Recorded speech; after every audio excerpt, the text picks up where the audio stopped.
All right, everybody, we are live on air and we are starting back up. And so thank you for joining us for the second half of our Habitat Council meetings focused on aquatics projects. How the afternoon's going to work is we're going to approve our minutes from our last Habitat Council meetings. I'll ask for a motion for. And then I'll ask for a motion for some further discussion or changes to our morning projects. And then I'll ask for a motion to approve or not approve or change or whatever to do as a group of projects, not individually. But if there's specific things you want to call out, that can be part of the motion. That's how we're going to change this. I suspect there might be one. At least one. Yeah. So when we get to that, we say motion to consider this one separately and then do the rest as a group. That'd be fine, yeah.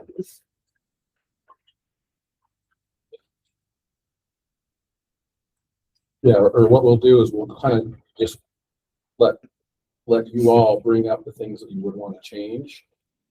And then we'll just make a note of that. And then when we make the motion on that group, we'll make sure that motion includes those changes that we documented in the discussion.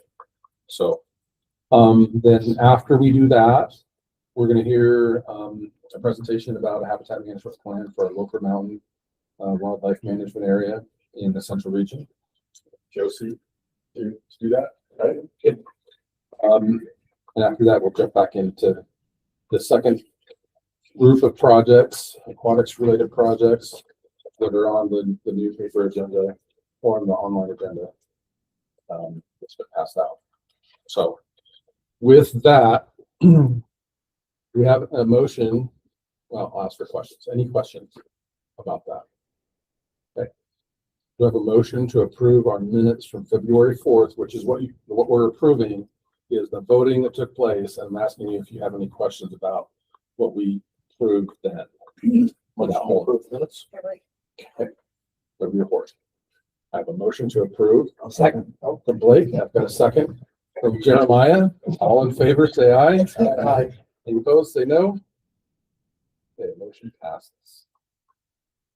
Okay.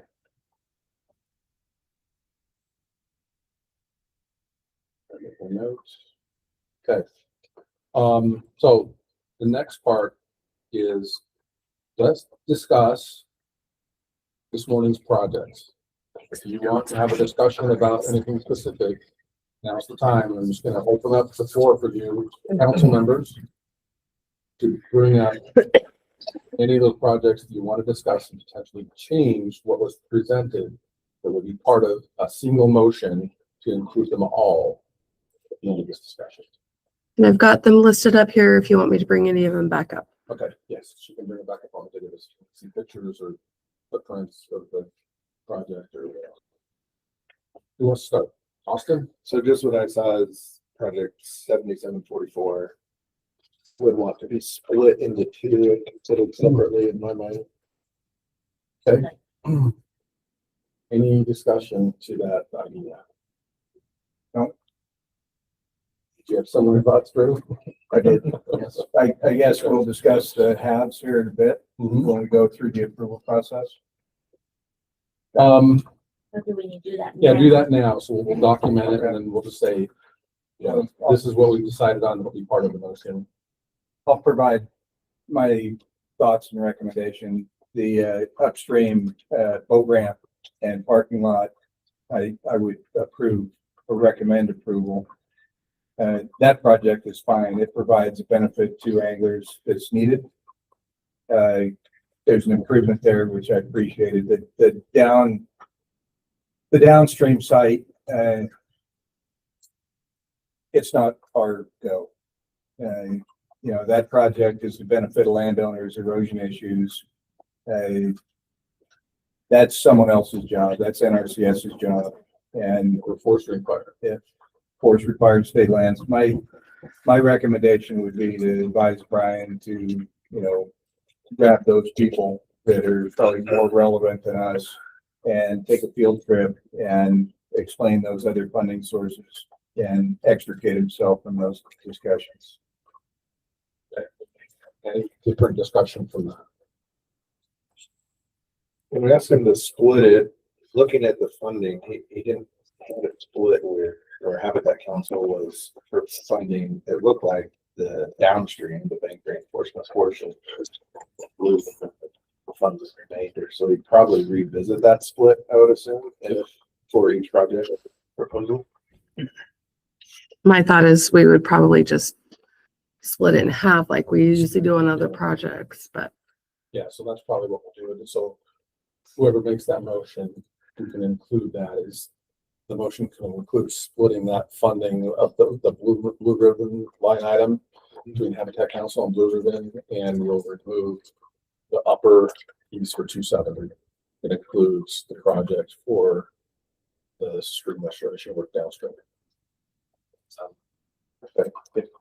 So Lisa's the one specifically taking the notes on that.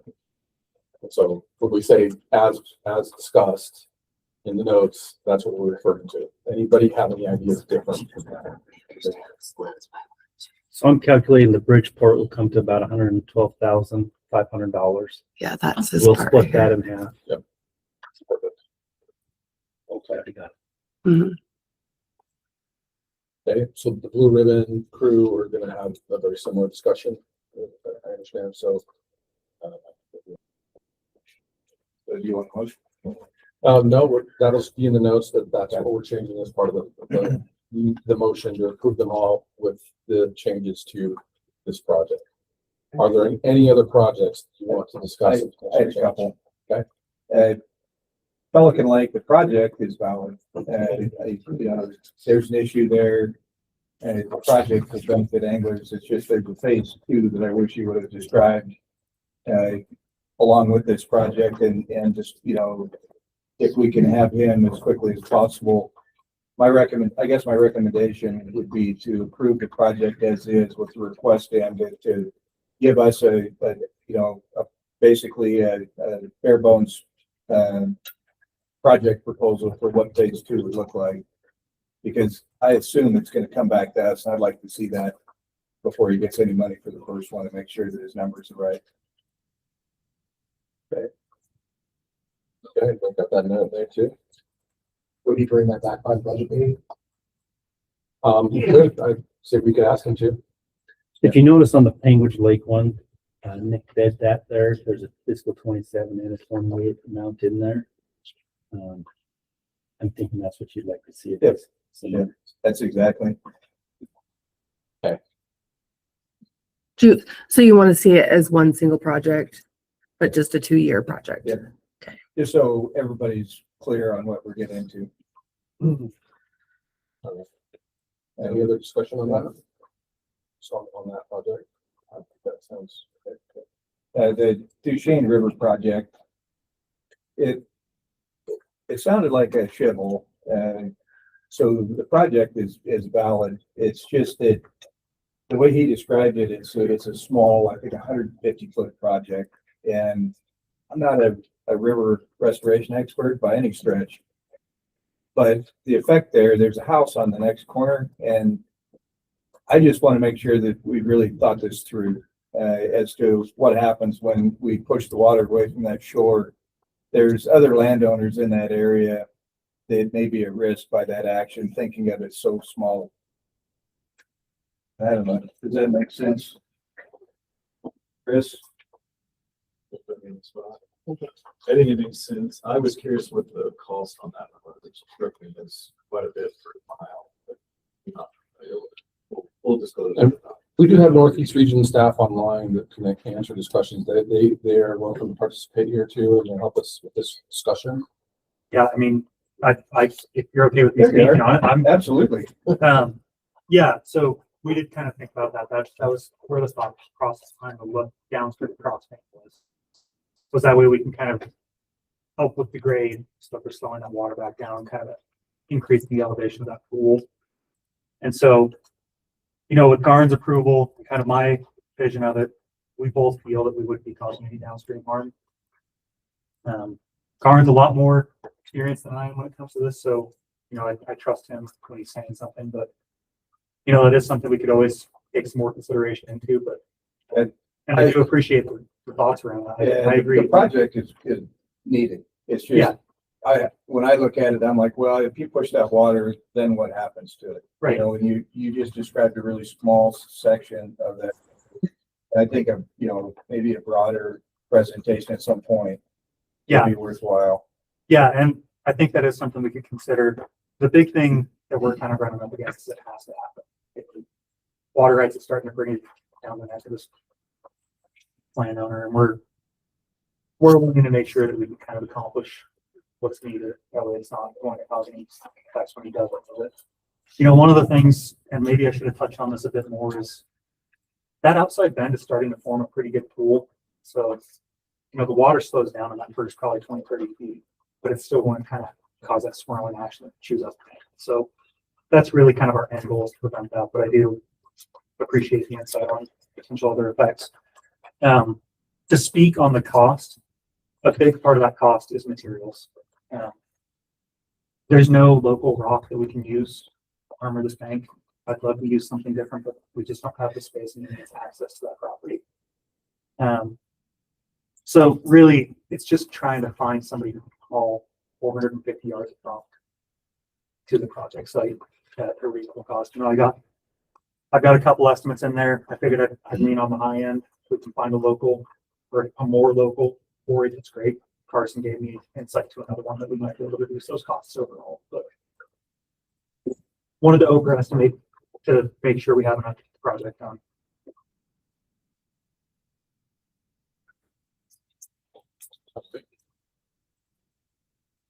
Get down. Okay. Any other discussion on that project? Anyone else from the Northeast region who wants to speak to those couple of Northeast region projects? If you're online. Eric, I'll just chime in real quick. I'll Right. relay that information to Rich about creating one project basically with 2 phases included in it, or 2 years. He has thought about that for sure. I'll just have him revamp his proposal to show that. Awesome, thank you.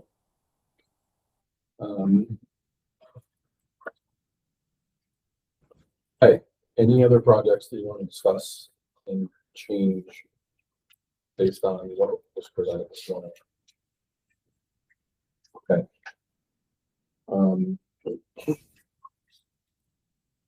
Okay, so at this point then, I'll ask for a motion to approve projects we heard this morning with the caveats that 7744, which is the Browns Park portion, will be split into 2 projects, with the Brownsport property portion be improved and the downstream stream restoration portion not be approved.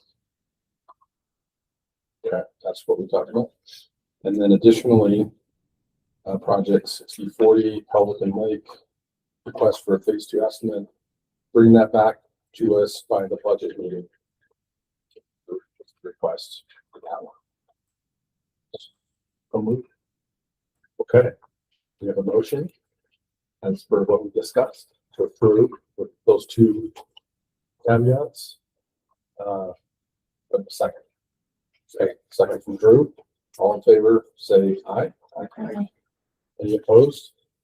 Say no. Okay, motion carries. So the motion was from Blake, the second was from Drew.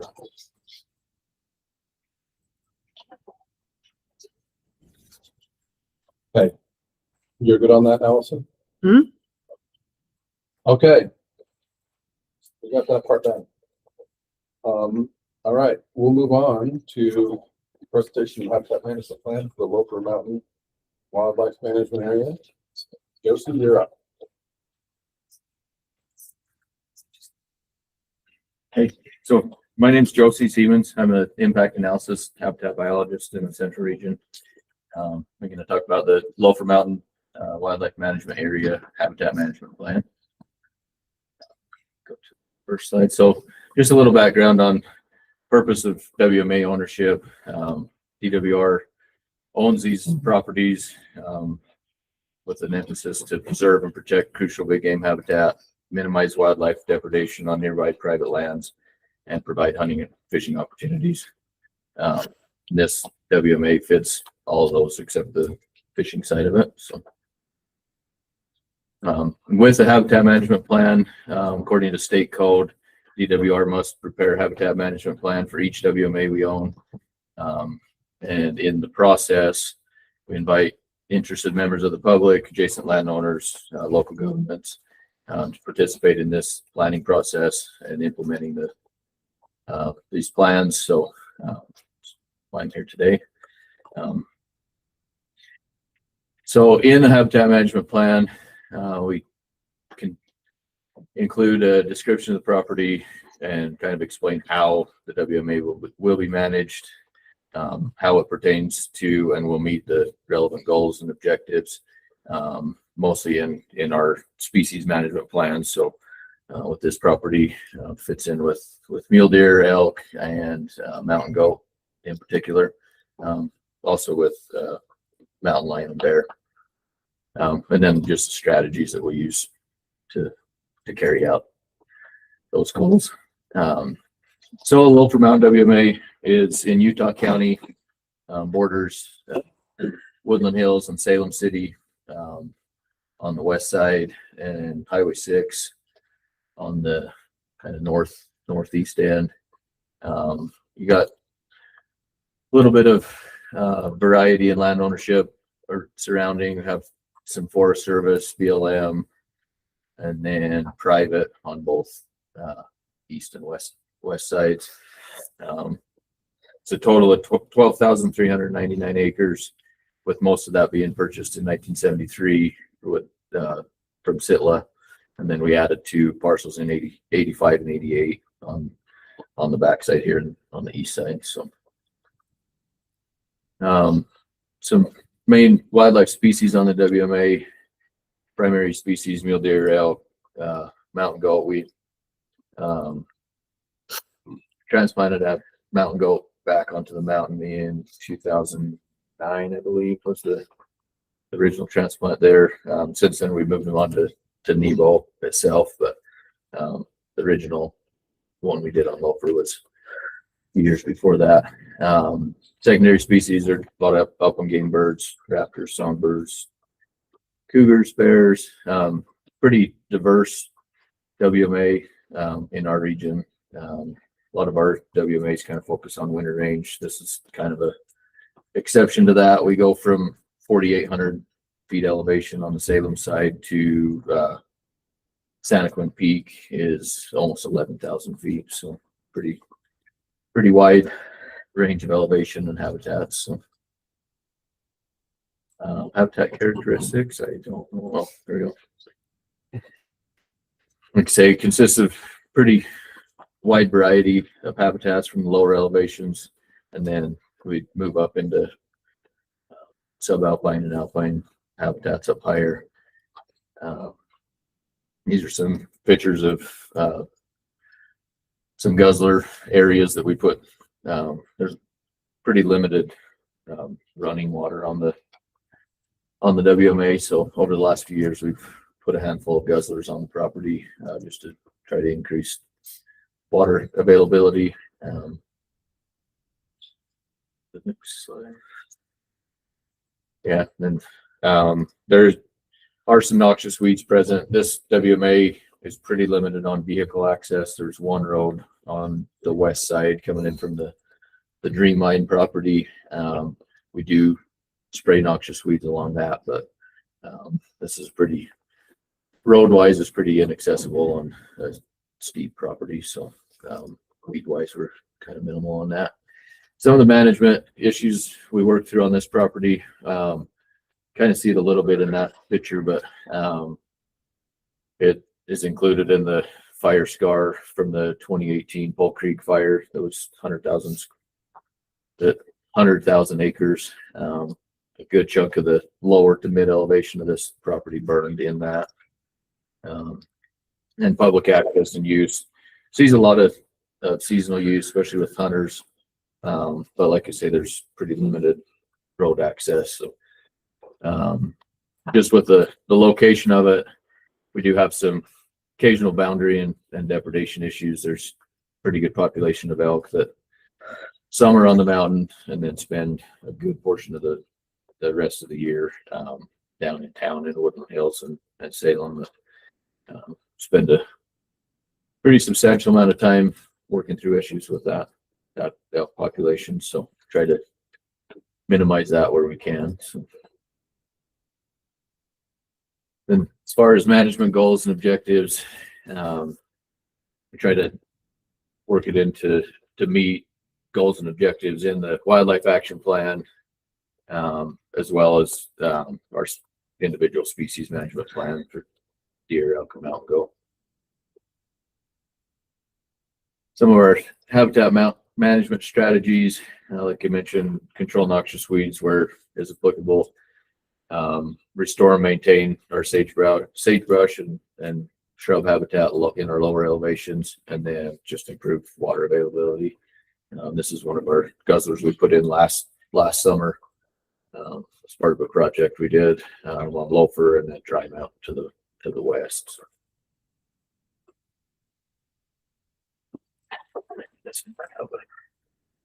Yeah, then part of the HMP is to include the access management plan, just to ensure that public access and use of the WMA is done in a manner that assists DWR in achieving our goals and objectives that are in the plan. So, like I said, it's fairly limited. We have one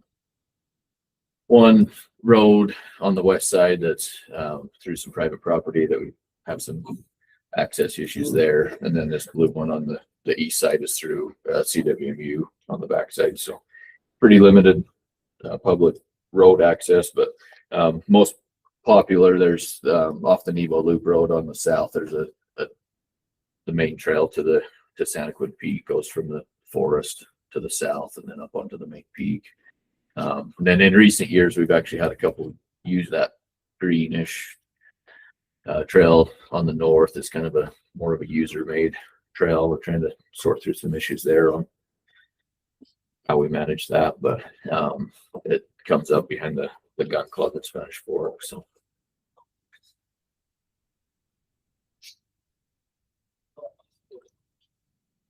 and then like most of our WMAs, we do, even though there's pretty limited motor vehicle access, we do officially close it from December 1st to November 3rd, April 30th. Some of our public access issues, like I mentioned a little bit, public, not so much the roads, but user created trails. Just try to keep that to a minimum and keep them maintained what we have on the property. Like I say, we had a pretty substantial fire in 2018. Luckily, most of what was affected on this property was higher elevation. And then just typical wildlife harassment, poaching is pretty limited on the WMA just based on access, but it does occur. And then occasional habitat damage. That's all I have. Any questions for Jim on this plan? As I was reading it, Josie, like in your road section, you make a statement in there that says there's no motorized access on this property. But then throughout several places in the document, I see that it says seasonal closures or we'll keep it to existing roads. Kind of seems contradictory Yeah, to me. I see what you're saying. Yeah. I honestly, I'm kind of struggling with that also because it's not like the roads we have on it are, they're not technically like the easements that I found in doing this.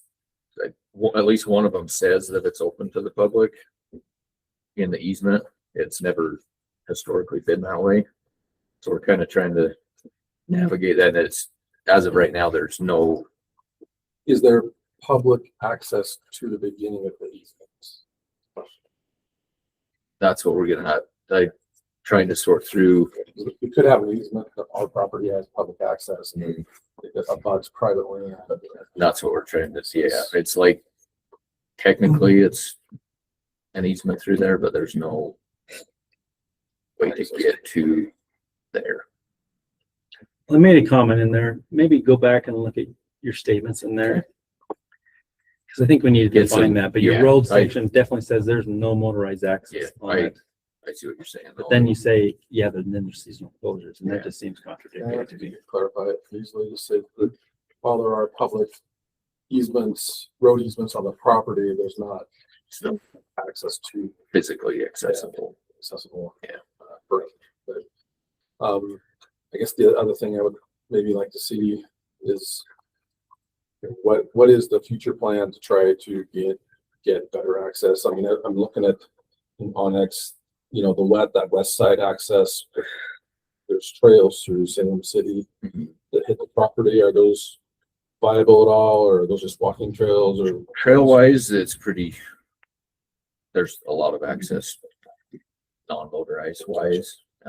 Like I say, there's pretty main one from the gun club that's in recent years has been, I think that people have actually worked on like improving it themselves. And then through Salem City, there's a few spots that property comes down. The access to Salem City goes through onto the line property. That's not our property. That's where we're having the issues It's not a mostly legal with the- road, it's a user created trail that's on changes. People use it to get to these up to that road. You go right past that tree might be. So. Not good public access to that road, but that road is there. And it's pretty sketchy. Like, Yeah. Okay. Do you guys see at all any future scenario where better public access could be gained? More into that property, motorized access. Not unless we go to my property, they try to get us else, please come into the sales side and put that out and look at it. So that's the only thing we can do. So there's no way get us improve the road for public access or anything. So explain that. Yeah. Okay. Any other questions? Okay. All right. Thanks, Joseph. thank you. Appreciate it. All right. Local Mountain's beautiful property. What are I saying? We will work on it. Hey, we're gonna jump back into the projects list. So it both is reflected on the electronic agenda as well as on this paper copy. So we're gonna start jump back into Central Region projects. Aaron, if it's okay, please, we can Tyler start out. He's trying to juggle. Oh, we're in a project 7844. Okay, yep. So we'll start with 7844, Central Region Community Pond Habitat Enhancement. Thanks for letting me jump ahead. I don't want to squeeze between Mike and Chris for the day, but I think most of you, I introduced myself, but I'll do it again. I'm Tyler Robinson. I'm a sport fish biologist in the Central Region and the blue ribbon biologist, which is why I have to go downstairs after this and tend to that. So it's always a fun day when that happens. We got Yep, presentations we on both juggle, sides, so so. we'll accommodate. This is a community pond enhancement. We have, 29 community fisheries in our region. I can't even remember. We keep adding one every year. I lose count, but they're really important fisheries. We just did our community ponds creel in 24. That gave us some awesome results to show how much these ponds get used. We've done a lot of reservoir habitat plans. We haven't done a lot of community pond plans unless the city has involved that in the design phase of ponds from the get-go. But what we're starting to realize now is these ponds get used more than some of our big reservoirs. For example, my reservoir of Jordanelle had a creel in 23. We were 22,000 hours. Salem Pond, which is like 6 acres, had 33,000 angler hours. So Jordanelle to Salem Pond size is nothing. It's completely different fishery, but they get used an unbelievable amount. So this is actually from Salem Pond. You get a lot of weird looks when you put a 90 horse boat on a tiny little community fishery, but it's way better than my little 12 and 14-foot John boat I have to put these structures out. So Salem is really great to work with. We do a community fishing day with them for special needs kids every year, and that's 1,400 kids show up for that event as well. So Salem is awesome to work with, and it's one of our highly used ponds in our region. So I've spent a lot of time trying to figure out what is the best route to go there. It is one of our warm water fisheries as well. We have phenomenal largemouth and phenomenal bluegill in there compared to some of our other reservoirs. So to me, it's one of my babies. I want to make a real fishery for the public because it's close to my new house that I just moved into. No offense, but it's also highly used by every county, Salt Lake, Tooele, Utah County. They travel to come fish Salem Pond primarily for its bass fishing. There's 7-8 pounders in a tiny 6-acre reservoir. Which you Tyler, can't by find the looks of things, your boss is happy in this photo. Yeah. So anyway, keep going. Chris is good. Chris came out, and it's always good to get the aquatics manager out, and Yep. he cares about these ponds as well. Yep. We had some technicians. We had our outreach staff. He came out as well. Mike Packer, he's been involved with a lot of this stuff too. But again, we will put some structures in Salem Pond this year from the proposal I put in last year, which you guys funded as well. And we're hoping to continue that with a lot of the similar ponds. We realize this money only goes so far. And now that we have the results from this community pond creel, we see that we need to probably do a lot more work than what we currently do at these ponds.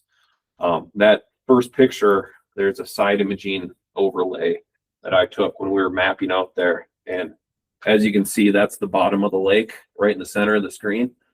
There's nothing. It is barren, just like our reservoirs. These are barren because a lot of these communities put grass carp in to control vegetation, but that means the fish also don't have anywhere to live either. So this habitat is supplement for the community, for those grassless bottoms of our community fisheries. You can continue. Sorry about that. Oh, that's okay. That's the list of the ponds. So there's same ponds we had last year. I think I added Big Bend in there for this year. Hopefully that opens up officially. It's technically open. You can fish it. We only have bluegill in there right now. So that'd be the new one, but all those were the same ponds you had last year, and they're primarily used for warm water fisheries, which is where these structures come into play a lot more. You can kind of see our angler hours, 33,000 on Salem Pond. Spring Lake, just down the road, was recently dredged, I believe, through Habitat Council in 21. So we've had structure woody stuff that we've anchored in, but it doesn't have a lot, and they deepen it. And that is 22,000 angler hours 2 years after it got freshly stocked. So even because there's no fish in there, people are still using them. They want to use these ponds. So that just kind of shows the importance of what they're doing and kind of shifting into management. We're going to try and get rid of stocking all of these kinds of fish in there and try to rely on self-sustained recruitment of our bluegill, of our crappie, of our largemouth bass. And these structures can help those fish recruit into there. Go to the next slide. So there's kind of the budget. $25,000 this year is what I asked for. Again, that gets us, I can't remember the exact number, 150 to 200 structures, pending probably 150, depending on what kind of type of structure we get. That allows us to put a good handful within ponds, and hopefully 10, 15 years down the line, we can have an assortment of structure put in at various times in various ponds to compass these barren wastelands that we're starting to realize these ponds are. So the dock dropper, like Josue showed this morning, we can use that on some of our deeper fisheries that have docks for anglers to use. So they can attract fish right under the dock for the kids fishing for crappies or bluegills, or some of those deeper water structures you see there are the common structures we've used in some of our other reservoirs. That might be it. Oh, again, there's a good picture of the map. Sorry, I'll slide over here. Can't see online, of course, but these are our structures right there and right there, right there and right there. Those are the ones we put in at Salem. Does everybody know how to read side imaging? This is the right side of the boat, and this is the left side of the boat looking out straight down. So as you troll around, it gives an overlay of what's actually on the bottom. It helps us map so we can see if there's already some structures in there in the past, if there's already rock. Lake's making a great diagram right now of So what the lake bottom would look like. This is the boat, Yep. the line in the middle. The black is the water column between the surface and the bottom. And then what's orange there is going to be everything out to the side. So you're looking at this spread out like this. So here's your bottom. Here's actually the shoreline right there. So this is where anglers can fish. and that's 100 feet out, so approximately 90 to where the boat is. That structure is 80 feet away from shore. A little far for casting, but capable for anglers to cast to and try to hit on top of that structure. I have already lost a jig on top of this one when I took my kid out the other day, so I know you can get to them. But that's what we're working with. Absolutely nothing around here besides these few little structures we've added in, but they attract fish. These are some largemouth from Salem. We electrofished last year. This is what we want to see. We have 4 distinct classes. I didn't put a picture of the 5-pounder we had on there because they couldn't quite fit on the board with those 4. But that's what we want to see. We want to see age classes, and that's what we're trying to keep in these systems to sustain fisheries. You're supposed to put them in a line with the big one. Eating the next one down. Yeah. Well, one transect we did, we had 7 fish over 5 pounds for Salem last year. That's unheard of in a lot of our big fisheries. That's something we need to keep and maintain, and it can be done, I think, in a lot of our other community ponds in the region. That's it. If you guys got any questions, I'll answer. I just want to say, you've heard me say it before, I'll say it again. These fish habitat projects are incredible. Those fish absolutely use those. They're direct habitat that's used by the fish, and so I love this type of project and great work. Thanks. Not saying I'm going to do this every year, but it will probably be a consistent ask every couple of years, or where we think we have time to get some of this stuff done. I just really want to get ahead of it right now, and right after our community ponds drill, we realize how important these fisheries are to the state. I like that adaptive management. So We all kind of started there. Somehow we all started fishing from shore. And we ended up on a boat, and we were too lazy to go to these community ponds, but I'm getting back into it now that I got a little boy fish. So. I found it's really hard to fish from shore with a 2-year-old. It is very It's hard. better to confine them in the bed. Okay, any other comments? Just one, it's probably for Tyler, but probably statewide, we need to, you mentioned the community fisheries drill survey and 5-year angler survey, and there's a lot of information that we need to put together and figure out how to do better at these fisheries. And I appreciate the project. It's just, I think we need to start, looking at things differently on a larger scale on community fisheries because of the value. Yeah. One thing I know we work on it, I haven't been involved yet, is but doing this from the start. We make all these ponds, cities come to us with ponds, trying to start with this work rather than 10 years down the road, start doing this stuff. I think we've done that with hopefully Dry Creek here this year. One pond I just did, Pole Canyon down in Payson there. We had it and it had horrible catch rates. We put structures in, now they have a little better catch rates. But if we can get that from the start, I think that would save us from constant year in, year ask of these kind of projects. So, thanks, Drew. Okay, so the motion on this one. Motion to approve. I got a motion. Got a second from Drew. All in favor, say aye. Aye. Any opposed, say no.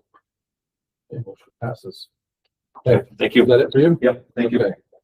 Okay. We're good to jump back up to the top. Yes. Thanks, Chris. Okay, we're gonna go to 7957.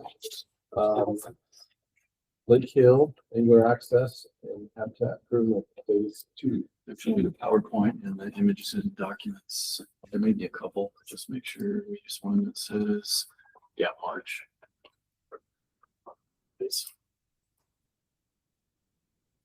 So one thing, Tyler didn't mention a couple things, just kudos to Chris Penny. Penny started really this, putting habitat structures in community fisheries. So we might have waited till, it showed some results, but just wanted to acknowledge Penny on that. And then the other thing is, you might be asking, why don't you just knock all these out at one time?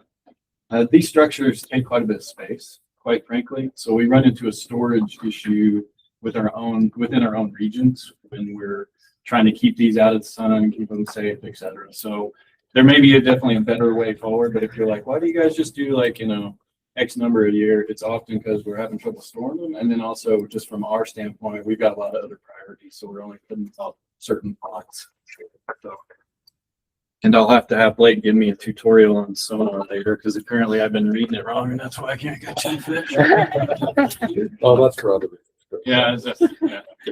I'll go through these first two pretty quick. There's a lot of similarity between them. The first two I'm going to talk to you about are projects looking to improve habitat, mostly through dredging, but also some other habitat features like some of the moss backs, and we'll get into the details. So this first one I'm going to talk about is Lake Hill. Next slide, please. So if you're not familiar with Lake Hill, they also call it Community Lake. It's up Ephraim Canyon. A fairly small flat water, but it's in a region without a lot of flat water, so it is pretty important.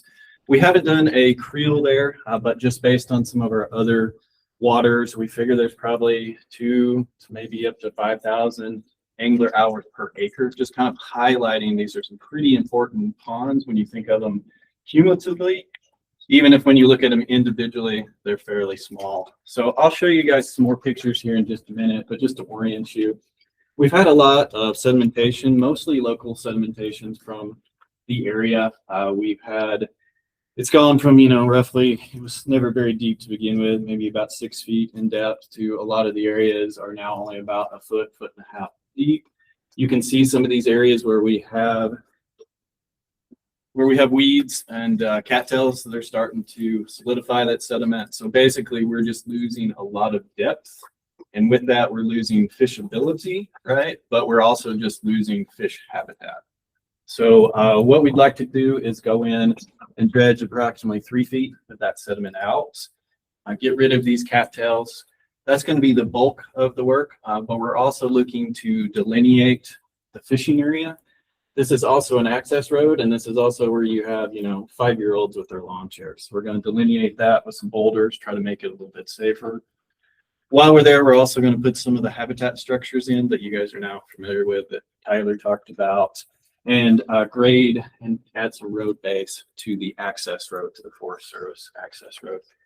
I should have pointed out this is actually phase 2, because phase 1, with the support from Habitat Council, there was some work done on this road because it was in need of some quick work. The Forest Service and the city asked us to come in and help. So this is kind of a continuation of that work that was started last year. Next slide, please. Again, gives you a little bit of an idea of what you're dealing with. You can imagine from a fisheries habitat standpoint, there's not much here to work with, and also makes angling pretty difficult when you're trying to fish in 6 inches of water. You can see a similar photo there. Next slide, please. The budget is pretty cheap. This one is small enough that our heavy equipment guys can do it. The next one, you'll see the price difference when we have to contract it out. This one's small enough, our heavy equipment guys can do it. So if you look at the budget, happy to talk about it individually, but we've got habitat structures, we've got rental of the long reach backhoe for our equipment guys, some seed, we've got some fuel, and mostly it's hauling and moving the dredge out. So this one, we also have a site very close that we can dump that sediment. So that's another reason why it's a lot on the less expensive side. Any questions about budget before I move on? On your long reach, is that, what's the period? Is this just for that project? Yes, it is. Okay. Yeah. And I think it's probably, I can't remember what they scheduled, if it was 3 weeks or 2 weeks. You don't get to ask questions. And you just asked me a question. On a lot of these ponds, we're listing a lot of partners. And I just haven't gone to the funding tab and look. That's so small, I can't see it. But is the hard money mostly coming through Habitat Council? Yes. Yes. So when they're partners in, like, they agree that it's a good project? For the most part. So we've got the forest, which is providing the site for us to place the fill. They're providing a little bit of oversight. That is, they're handling all the different. So I probably would bulk up their contribution. Beef is expensive. Yeah, but it will be in time. I was able to be.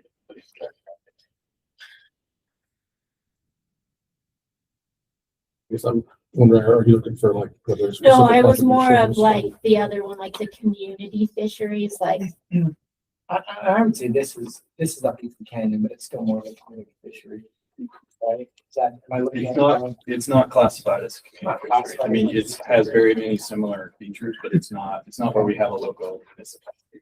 Yeah, That's the one I'm That's, yeah, this one this one's.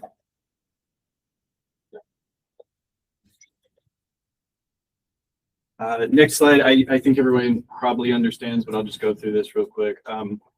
As these systems get shallower, right, they get warmer a lot faster. They're less drought tolerant. They cannot hold as much dissolved oxygen. So when we're doing these dredging projects, they are actually improving the fisheries habitat and aquatic habitat. So it's not just making it a little deeper so kids don't get hauled up and tangled, right? We are hopefully getting it where it's going to be a lot cooler and we can over summer and over winter fish. This one has around 4,000 to 5,000 angler hours based on our estimates. If you just kind of do the simple math on $20, I think that's what we're using per angler hour. Then just from angling alone, it generates about $163,000 per year. So again, just kind of remember these small systems add up. Next slide. I think that's all I had on this one. Permitting's on track, so I think everything's good to go. Are there any questions before I move to the next one? Questions for Chris? But this probably is an issue that's happened before. What's the last time this place was dredged? And that's a good question. I could not find anyone around that had memory of it being dredged. I mean, That's somebody good. said they thought maybe it was dredged like 25 or 30 years ago, but I couldn't find anyone. I've been here for 18 years and we haven't dredged it. That's great news. Yeah, and Mike had no memory of it. Mike's been here 30 years, I guess. So, There are those kind of ponds. I remember going fishing on it when I was 12. Did you catch anything? I don't recall. Probably wasn't I'm sure you managed did. I'm sure he did, yeah. And you have more about this project? No, this is it for this one. Okay, we have a motion on this one. Motion to approve. Okay. Motion.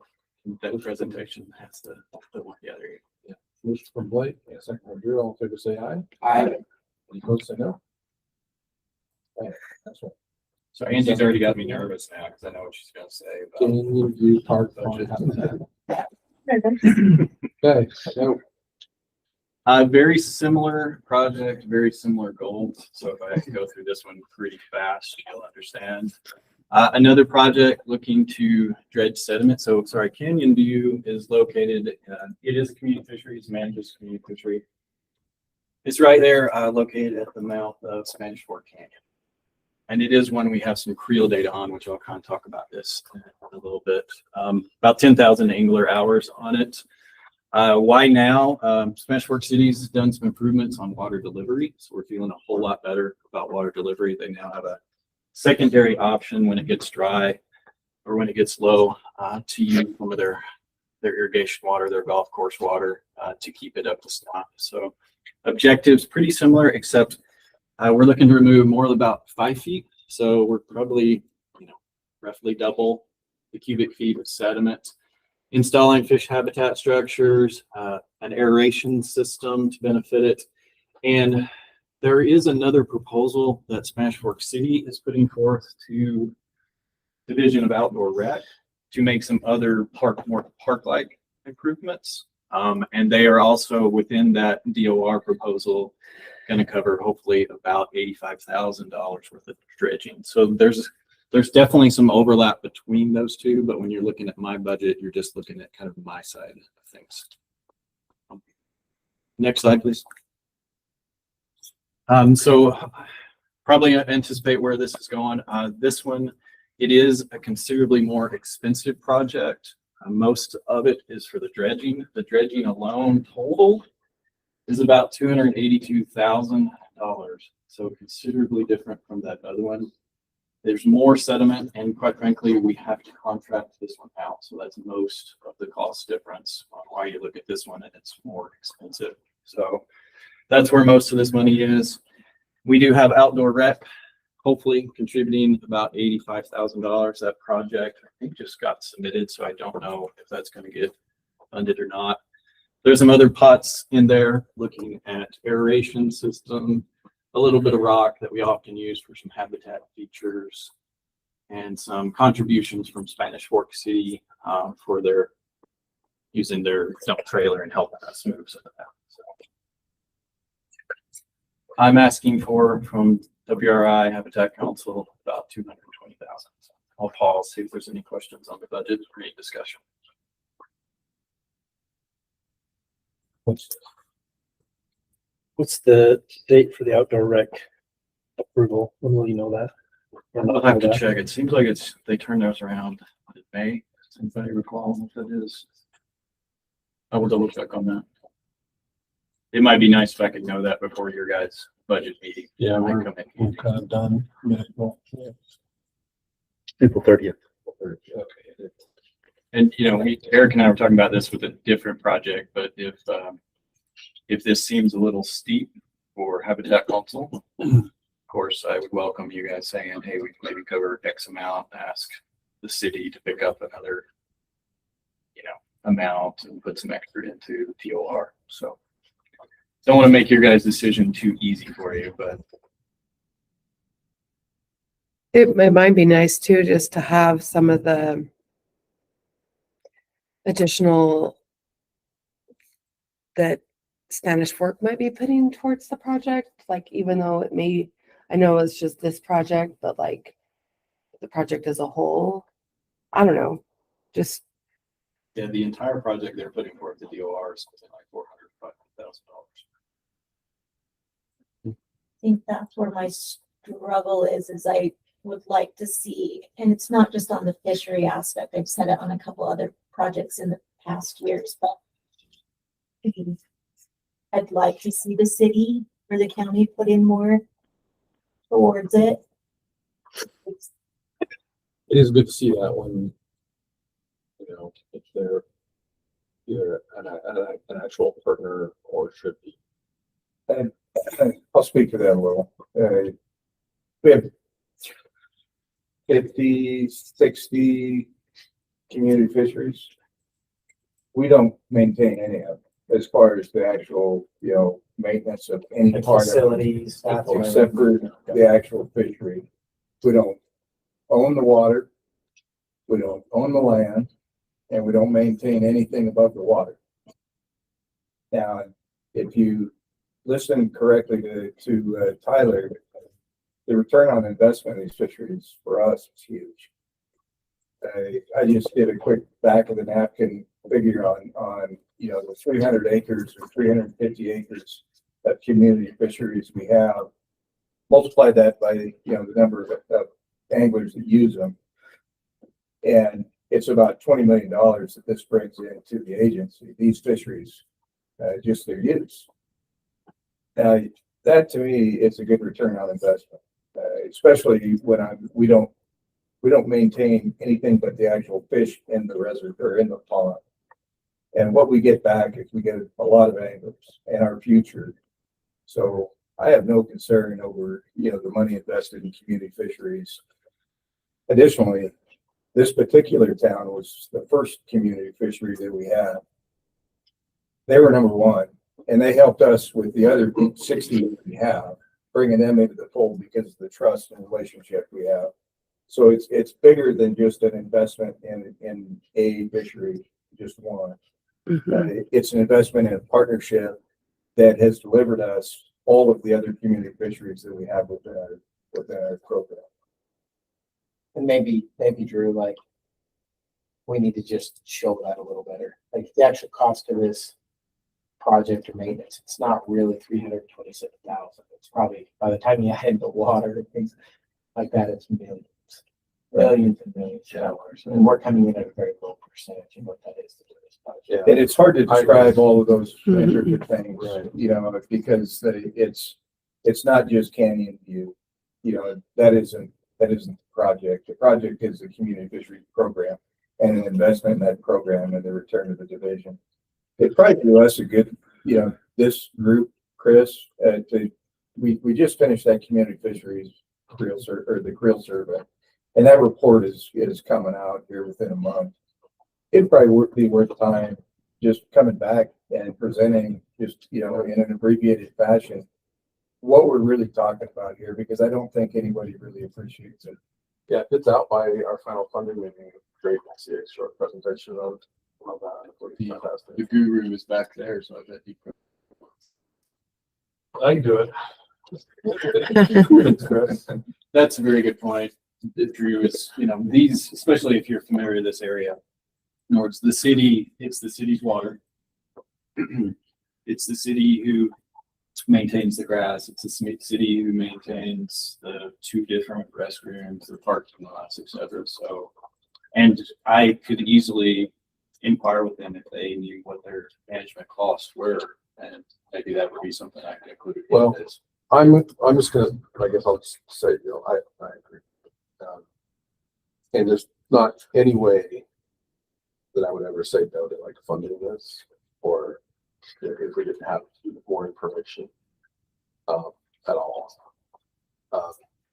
And I also would, the caveat is I wouldn't want to, just for the sake of administration, ask these entities for a bunch of information. Like take them a bunch of time and take it away from other important groups. You know, you all have made a really good point of helping us understand how important these are. I think we're here. And but if it's available, easily available, it's always good to know. Yeah, I think that's possible. Yeah. But probably not worth your time asking other these entities to do a bunch of work to figure that out if it's not available. Yeah, these are fantastic projects.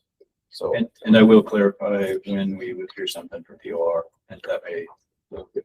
And the reason I want to know that, because right now your 84,000 would need to be lumped in with the Habitat Council. Right, if you don't get funded. Yes, I'm pretty confident DOR is gonna get some money, but I'll clarify that. Chris, the title for this says phase 1. Can you give us a brief summary of what your vision is for future phases? Yeah, so phase 2 will be part of, it's in the, can you go to the next slide? Sorry, I think I may have this. So phase 1 is going to be mostly the dredging work and some preliminary landscaping work. And then phase 2 is going to be, quite frankly, it may be covered all under that DOR proposal, but it's probably going to bump over an extra fiscal year. So if I came back to phase 2 with you guys, it might be for some additional funding for another ADA accessible fishing dock. thank you. And we very much support those kinds of requests too. Excuse me. Next slide. I'll just kind of skip over this other than just to point out, we did an angler survey there in 2024, and we had, I think somewhere else it said about 10,000 angler hours, 9,500. And if you do just that times 20, that's $230,000 a year. And just quite frankly, this is when this fishery is struggling a little bit because, you know, you can already see what we're dealing with. Again, it needs a little work. So I'm optimistic we can up those numbers, quite frankly. So. Next slide. Cool. I think that's all I had on that. All right, questions?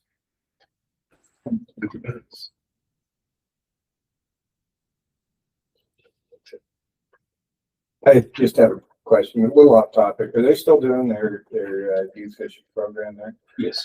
Well, sorry, take a step back. They were up until about 2 years ago, and then they moved their program up to Hispanic culture. Because of the issues here? Yes, because of those issues. So they still do some youth fishing events, et cetera, at this one, but right now their program is actually Spanish shops.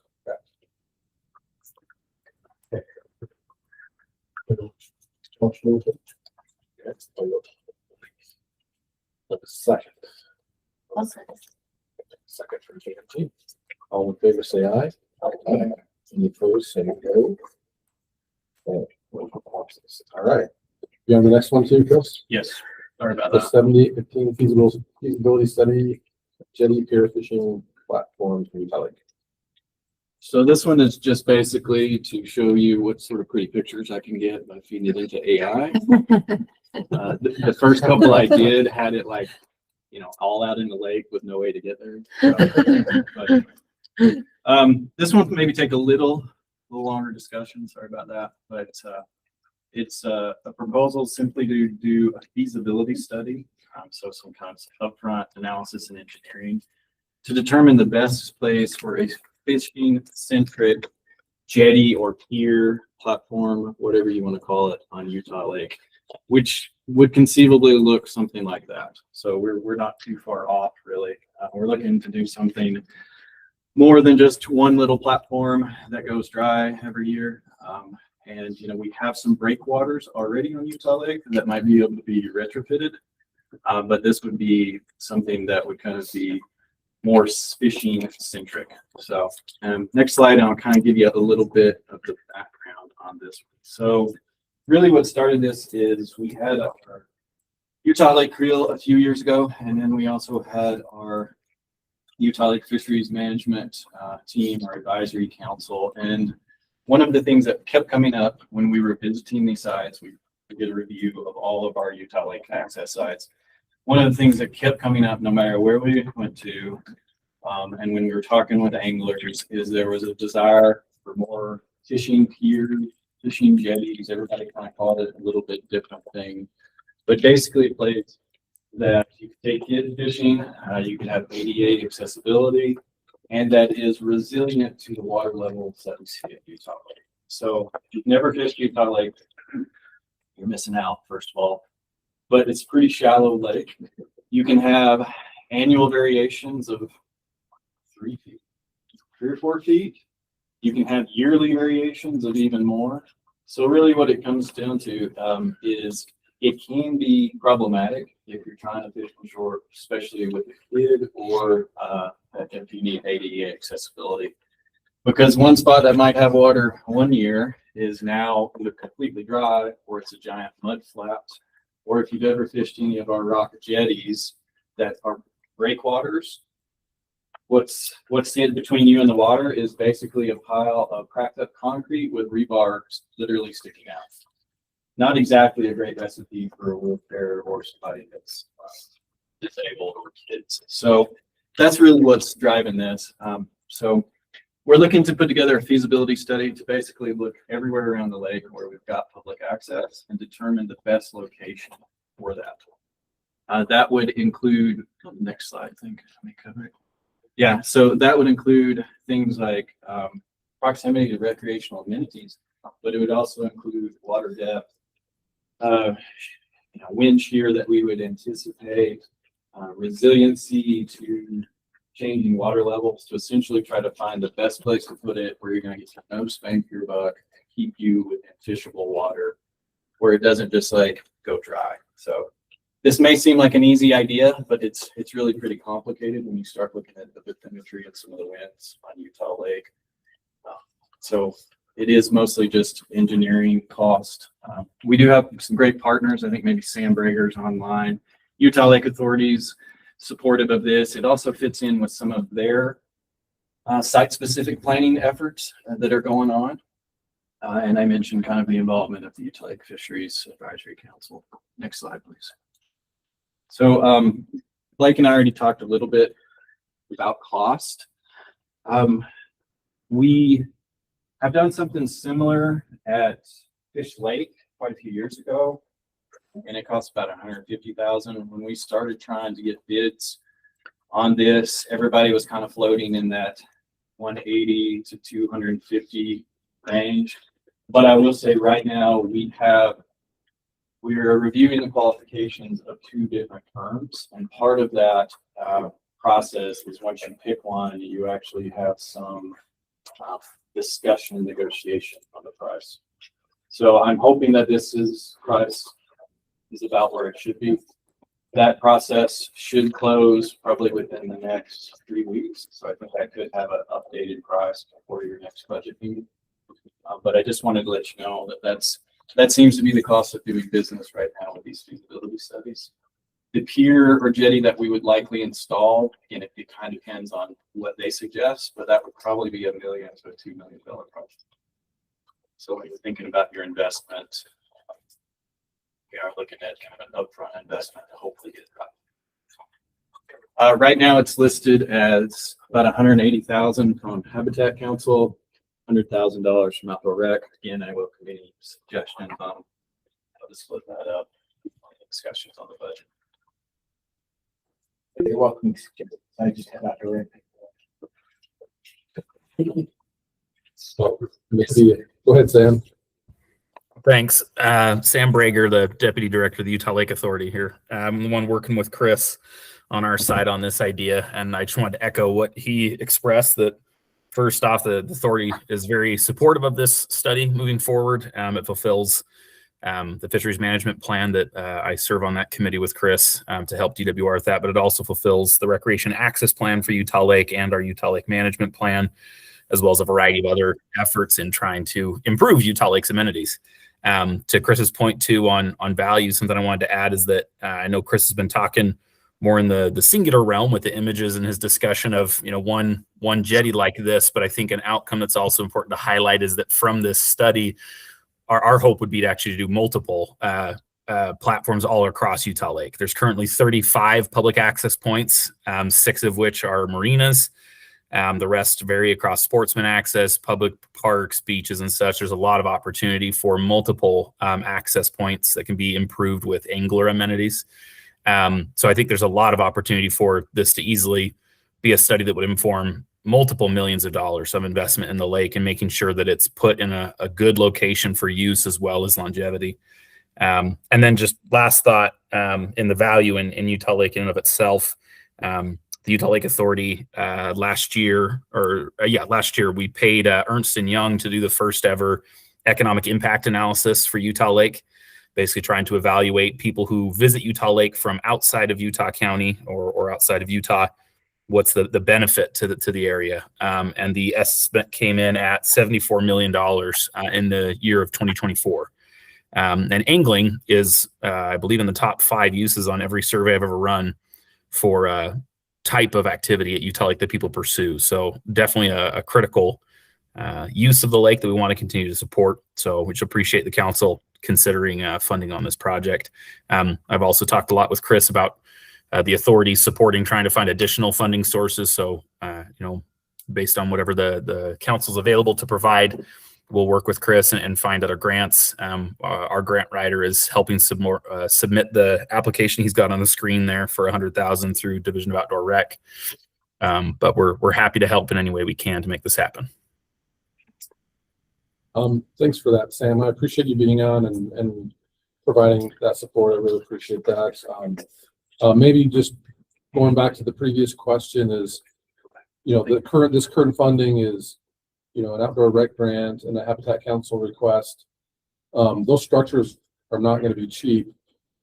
Sam, what do you foresee is the Utah Lake Authority potentially funding for the actual structures once come up with a potentially a plan? Yeah.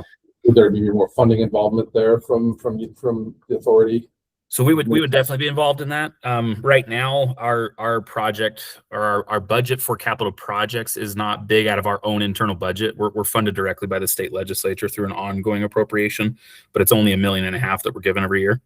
That said, since last year, 2025, we brought in between state and local grants and federal funding as well for the various projects we're involved in, both with recreation, ecosystems, communities, and such. We brought in over $10 million in funding.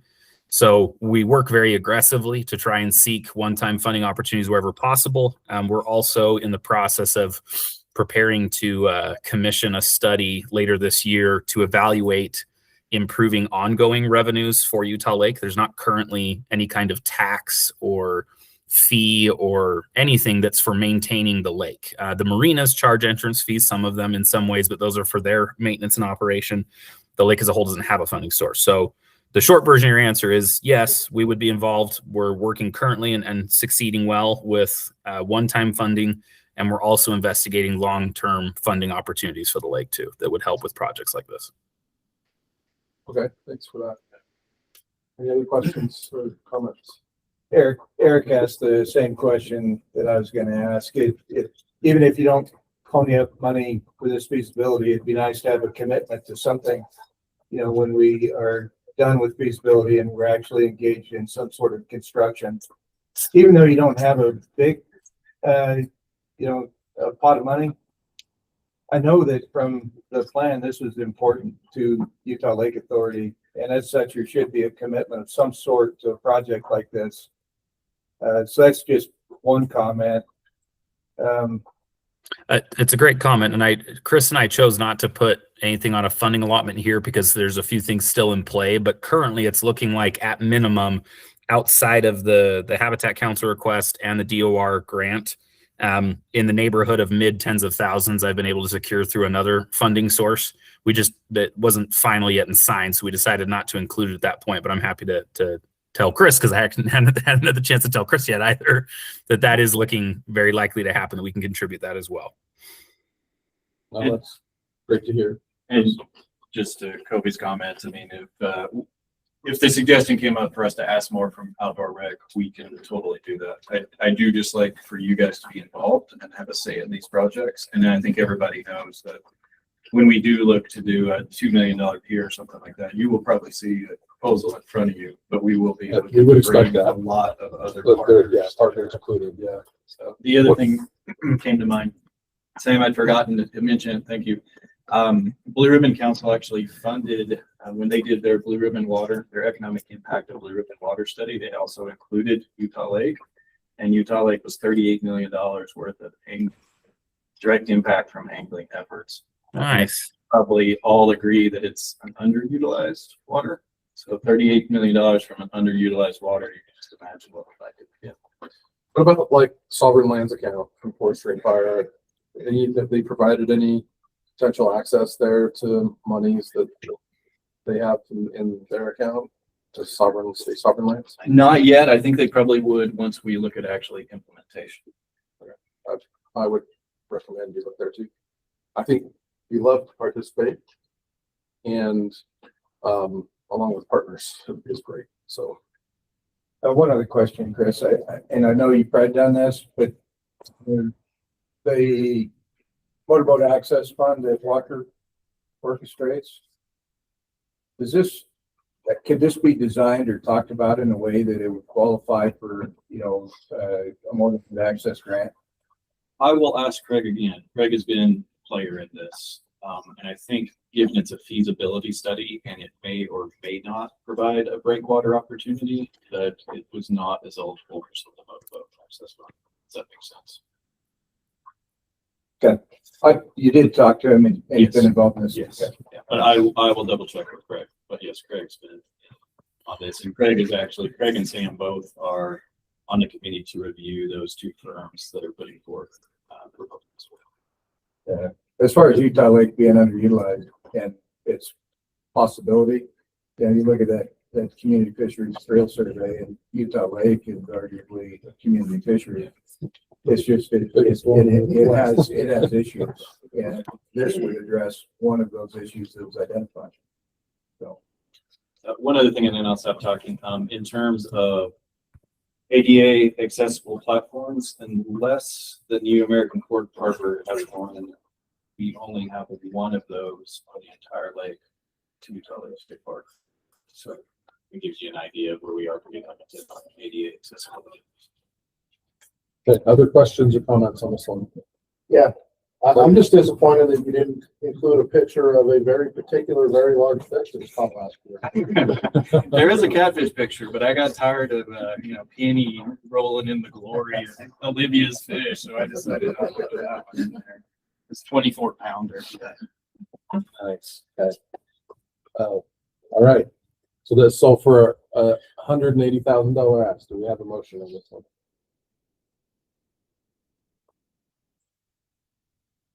Struggling. I'll tell you why I'm struggling. I would like to see Utah Lake Authority.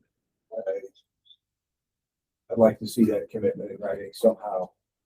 This is a big potential project, and right now, if we move forward with anything, we're doing a feasibility study with a maybe, and if not, we're on the hook for the whole thing in the future. If we follow through with what the feasibility study tells us to do. I would rather see some formal commitments, even if they're future commitments for, then what? And I just don't see those. And it leaves me questioning, and I know Sam's a great guy and I know you guys work closely together, but it leaves us at risk even if we trust him. Well, I'll let Sam speak to this, but it just kind of one thing to remember with utility authorities, right now, their budget is about like ours, that they don't get a lot of money for capital projects. But what they have been good with lately is going out and finding funding. So this is a case in point. Sydney, one of Sam's people, is actually helping submit this proposal to Outdoor Rec because as a state agency, we can't do that. So I hear your concerns. I am hoping there's quite a bit of momentum right now going on with everything that's been reported. And then Sam is also, utility authority is also looking at site-specific improvement plans for each of the Utah Lake access sites. So they're going to come basically with their list of enhancements that will overlap with this, but maybe totally different, right? Just going to be spots where we're not going to go. So I think we're all going to be working together pretty hard the next couple of years to find money for all of those sites. So Drew, I think to your question, I think where I'm feeling comfortable is that Chris is heavily involved with Sam. And maybe they don't have hard limits right now because of their soft money situation. I get that too. That's a lot of money. That's a lot of money. That's a lot of money. And when you put it, that's a lot of money for feasibility on something we don't. Like I'm probably, but Drew, like Utah Lake is awesome. I actually really, I love Utah Lake. Live there, Valley. I use it probably more than most, but obviously Belmont has a lot of issues. You know, I sit here and think about, cool. So what's this pier going to look like in July when we have out? It's going to be out there. I think we know what it's going to look like. Maybe some of our other J's. So Yeah. what I'm struggling with is I don't know of many other places where you do feasibilities or a cost estimate where you already have in your back pocket the $11 million for the hatchery or whatever it takes. And I look at it a little differently. I think if we do the feasibility study, I feel committed to moving forward with the project. You know, it's just, we wouldn't engage, right? If we're not serious about the outcome. And I'm serious about Utah Lake. It's a big ask. You know, if we go into construction and you come back to just the council and there's no other funding sources, the $200,000 is vaporized, right? Because we can't do it all on our own. Yeah. And I don't think we'll have to. Maybe I'm not understanding the. Well, when we This come is into the a first- hatchery, we know we're going to end up doing that. Right. It's our project. So paying for the feasibility study, like we're assuming all the risk. We're assuming the risk of the project too. Which we're assuming somebody else's risk here too, is what I'm hearing. The risk being that you may get a feasibility study and then you don't. And then we can't fund it. We're never going to stick all We- of our yeah, money we- in this. And that's the thing, it's $20 million is beyond, you know, our capabilities and we're that, you know, then find money that currently we haven't identified.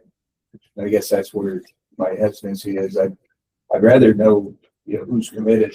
I know Utah Lake Authority is in spirit, but we don't, it'd be better for me at least to have something in writing that says, you know, we will go after grants. We will dig in our own pockets. We will sweep the corners of what we have. And we are serious about this. And that's what's hard for me, Chris. And I just, maybe I'm just worrying unnecessarily. Well, it is a bit of a chicken or the egg thing because I can't get one of these projects moved forward without a feasibility study. Does that make sense? But the way that I see this working more is when we look at this, and I get it, I get that we've kind of violated some of our own rules. We late for years and years and years, and that is we pay for the project, we don't pay for the NEPA. And I know that we've jumped down that road and started to pay for more of that. And I'm crossing boundaries here, right? Talked about two different things. But what would be nice to see is, you know, when this project comes up, I think we would want to be a great partner, find funding, work to push. But to be honest with you, the feasibility portion of this, that is where you'd expect the lake to jump in and own the project. And so it's it is chicken and egg, but I think everybody would feel more comfortable contributing to the actual project. Am I wrong there, Drew? No, you're right. And I guess that's where I'm uncomfortable is looking at it from a really uncertain perspective, you know, right now. Because just knowing that if we get the results of the feasibility study and we don't have the money identified, it's a, well, then what? And I'm struggling with that. Is it safe to say that you guys would support the project if it was covered under the infrastructure grant? You are, as in, would say it's a good project, you would verbally support it. That's with a commitment to be a partner in the project itself. You struggle with it for sure, and I do too. I think I'm probably more. I mean, this is a fishing project. We should be spearheading fishing projects. Yeah, it's a feasibility study, but this is, and it's a lot of money. But this is us, because this is our business, and we're working with Utah Lake Authority, and they're here. But knowing the lake, this won't just be a fishing project. I think it's tons of other recreational, there's no able to put people on that pier. I get that, but at what point do we feel like we have to put our skin in the game for a fishing project? And I think I'm okay with doing that. But if let's say, like you said, we did this and that 200 grand evaporated, good luck getting anyone in front of us after that if we don't see actual dollars coming in. But I don't know, just my thought. But And I these projects are like, especially, Utah Lake. So don't get me wrong. I think this is much needed on Utah Lake. And I think doing more of these as we, what I should say is there's going to be a demand for more of these if you build one. So this isn't just a one-off. It's a need that's been identified through time. And the number one need on Utah Lake is access, right? So it's just trying to get it right and make sure that, we're all in it. For clarification on your budget, do you need only 180,000, and if outdoor comes up to 100,000, the Habitat Council number will change to 80,000? But no, right now we have an estimate of project costing 180 to 250,000 dollars. So, or sorry, 180 to 280,000 dollars. So right now I'm asking you guys for 180,000 with 100,000 coming from outdoor. Like I say, if I heard flip that, then I would take that into consideration because we have not submitted that outdoor recreation grant yet. It's the infrastructure grant that's not due till mid-May. Yeah, it's the Outdoor Recreation Planning Assistance ORPA grant through them. It's due like May 15th. so somebody could make a motion to help that out, or not. One last comment. We're gonna Am I try to allowed get to it ask out. a question? Sure. I'm just wondering what the difference is between calling this a feasibility study and asking for money to do the engineering for a project that's gonna take place. We hear, let's get $200,000 for the engineering portion of this big project that we're gonna do. We don't blink an eye. Yeah, sure, we'll pay you $200,000 engineer this project. And then we come back again and say, okay, now we need another 200,000 to implement. What am I missing? The difference between 200,000 and 20 million.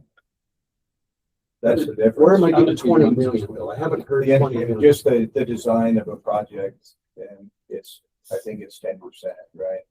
Well, I don't know for sure what these are gonna look like, but everything I've talked to is probably like $1 million or $3 million. Type of thing. So I'm used to like maybe $2 million. I was looking at hatchery designs. I don't know that they're the same, but it's 10% is what they estimate for design. So maybe it's not, maybe apples and oranges, maybe. Yeah, But still, it's $1 million, right? So yeah, $1 million versus. Yeah. It's gonna be big. I think, yeah. It will be big and it will take partners, and for us to, no matter what we decide here today, it will only move forward if all of those other partners step up. Whether it's Utah Lake Authority or the Sovereign Lands Program or legislature fund stuff or the other grants that they have a grant writer for, which is great. So we're gonna move forward on a motion of something on this. Motion to flip the funding so the Habitat Council approves 100,000 and you ask for 180 from outdoor rec. Okay, discussion to that motion. If you feel better, is that feasible, Chris and Sam?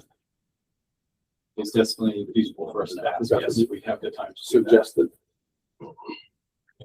I think with that swap with the estimate Chris is currently doing, the swap makes sense because even if we have to reduce the request, like I said, the other funding source that I have, I'm just waiting on a contract, but that's why I haven't been able to give an actual commitment to Chris for how much, but I think we can make up the difference if we have to reduce the 180 when we submit ORPA.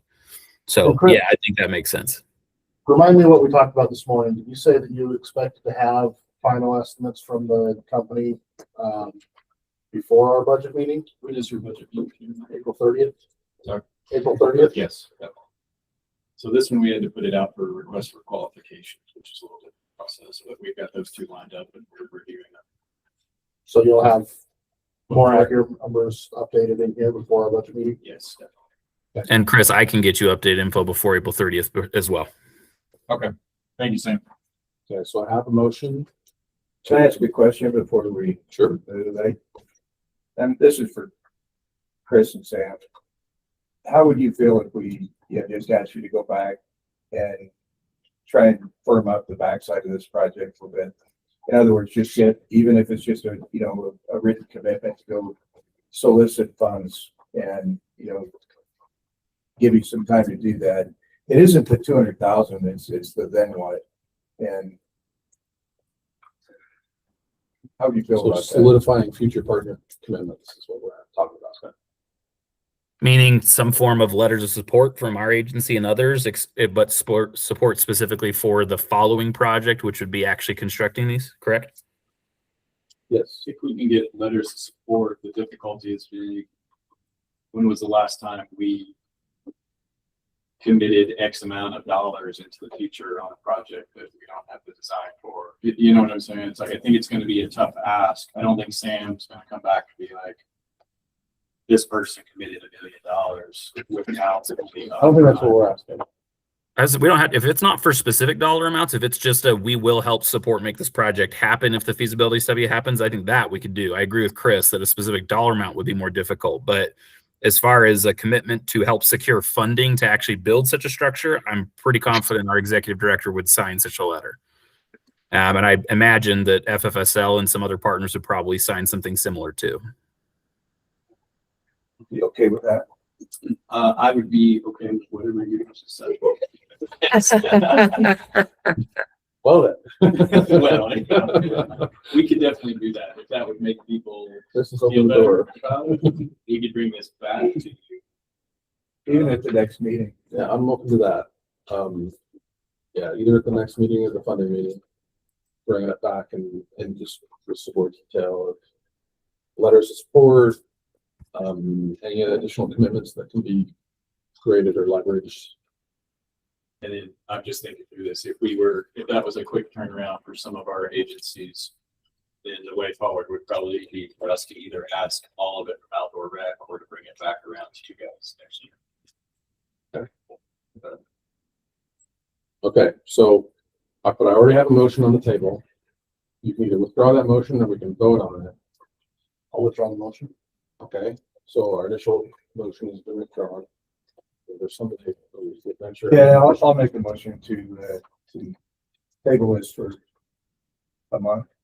Couple next Habitat Council meeting. Give Chris and others just time to put together a list of people who are really financially interested in the construction of this project. And if bringing it back, we'll consider the 200. I think that's fair. Okay, we have a motion for Drew to table with the option to bring back and be considered again with some additional commitments. Not necessarily number of commitments, but Not exact numbers, but just, we're gonna push for funding. Here's our name. go to second to that motion. I'll second. Got a second from Blake. All in favor, say aye. Any opposed, say no. Okay, so we'll table this for now. We'll let Chris and Sam and others go back to get some more, and I There it There you go. I love to see this, so I truly believe that we're the wildlife and aquatics leader in the state, and figuring out We have a this stuff meeting is on the great. 15th, Sometimes it can the 15th or the 30th. So you let me know Okay, let me get to that. if you're ready to do that by the 15th. Okay, we have a motion, it is passed, 30th. and we'll hear this again, thank you, their next meeting. So, okay, thanks. Thanks for the discussion. I appreciate your guys' time. Thanks, all. So we still have one additional Central Region project, 7950 Dry Creek Reservoir Conservation and Storage Goal. You got Mike? Awesome.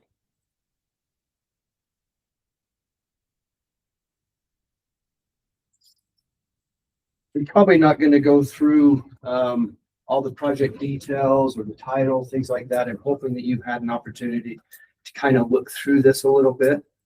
But I would like to back up and just provide a little bit of background. Yeah, some overview would be really good. You probably heard of Dry Creek before. You probably heard of it several times, maybe not near as many times as Chris and I have within the region. This is a reservoir in Highland or Lehigh City. It's right on the border of the two. And it's been in the works for quite some time. Lots of commitments. We've been to the Habitat Council, others for funding of other portions of this project, fish cleaning station, couple of some habitat structures.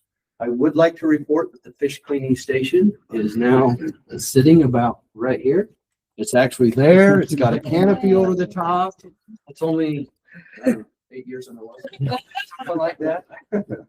Because what happened with this whole reservoir here is it got a ton of momentum. This is going to be a 22-acre community pond, the best one that we have within Utah County, maybe even Salt Lake County combined. And the momentum got going so much that the $2 million project with Lehigh City turned into a $14 million project. City Council got a hold of this, the numbers, they started looking at it. Wait a minute, we could do a lot of things with $14 million. And it just kind of petered out. And they started building other parks. They started putting that money in different locations. Over time, things have changed. Personnel has changed. We just recently sheet a couple million, well, $1.6 million. Lehigh City did.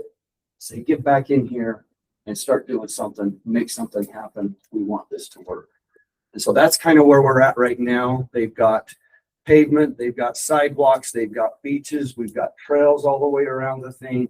Lots of different things have happened within the last year, including our fish cleaning station being taken from our shop to their shop and installed. So this spring, they are planning on having things happen in Dry Creek Reservoir. They keep calling me, asking me, are we ready for fish? And I keep telling them, I am not putting fish in there. I've been burned too many times on this project until I absolutely know that things are happening. So we still have our fish in our house, but we are ready when we get the real go ahead. That being said, it is going to be an awesome community fishery. With some of the krill surveys that Chris have done, you know, when we play with the numbers a little bit and the amount of use that these community fisheries generate, we're looking at about $1.5 million that this community fishery alone could generate, given the amount of use it already receives and the numbers of people, the location, where it's located. So there's a real lot of potential still. We are excited. We're ready to move forward with this project as a whole. It's going to be a different kind of community pond. It's not going to be a bunch of rainbow trout. We're looking at this differently. We're going as far as tiger muskies, wipers, bass, bluegill, a little bit more of a warm water feel to it. Yes, we will have brown trout, which are already in there. Yes, we will have some rainbow trout in there, but we're trying to picture this just a little bit differently. It is going to be a swimmer's hole. They're building a beach. We keep trying to tell them to shrink that beach down and they keep wanting to make it bigger. Yes, there's going to be swimmers there. The fun thing about this one is on this side of the reservoir, the lake, we've got a trail that goes all the way along. It used to be clear up here in the mountains, clear up away from it. They redid that. Now the trail goes right along the high water mark. It's in a location where the anglers are going to be able to utilize it. Similar to Tibble Fork, this is where all the people are going to be. If you want to fish, walk around the other side, you're going to kind of have that side to yourself. That's where the anglers are going to spend most of their time. So again, all I'm trying to say is with the history of what we've got with Dry Creek, we are making progress. I think it's going to really work. And one of the things that we are coming to you now with is one of the aspects that we thought we had, or they thought they had all lined up. And that is the amount of water necessary to overwinter fish, to allow the fish to do what they need to do on a year-round basis. Maybe another picture, Allison.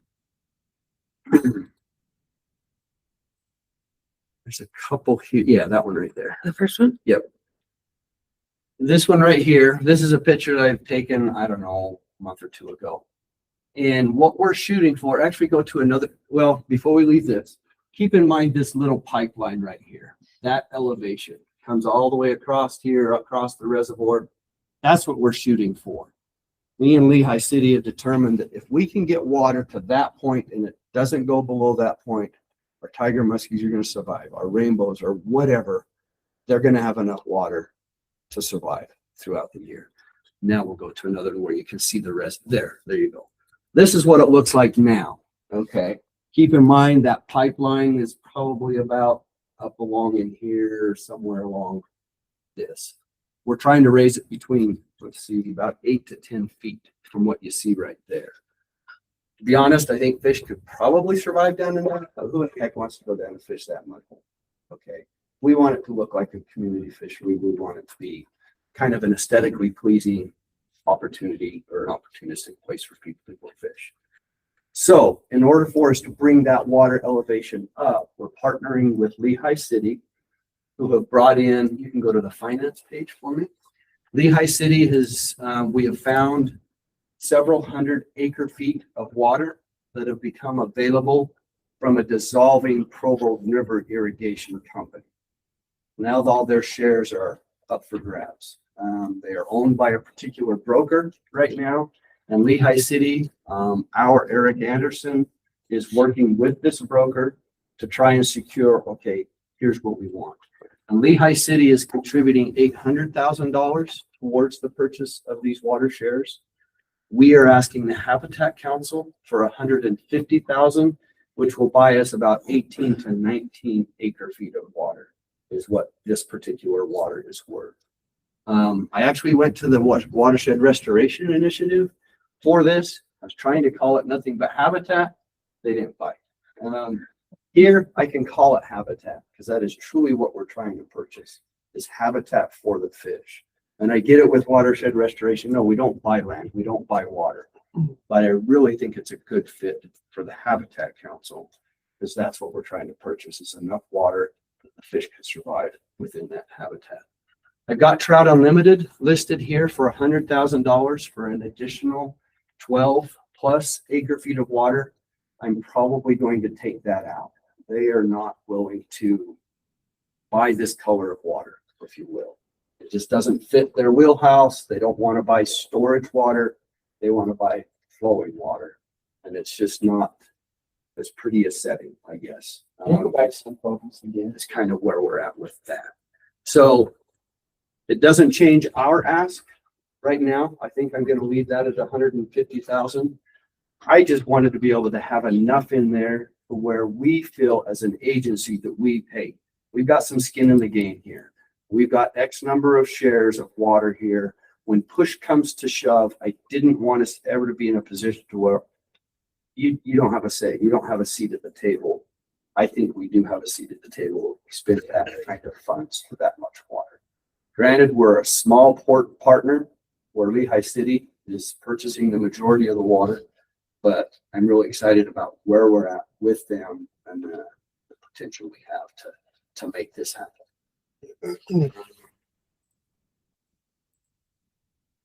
Mike, I think that's about it. Yeah, I will just mention, talking about, you did present this at the WRI, the Watershed Restoration Initiative.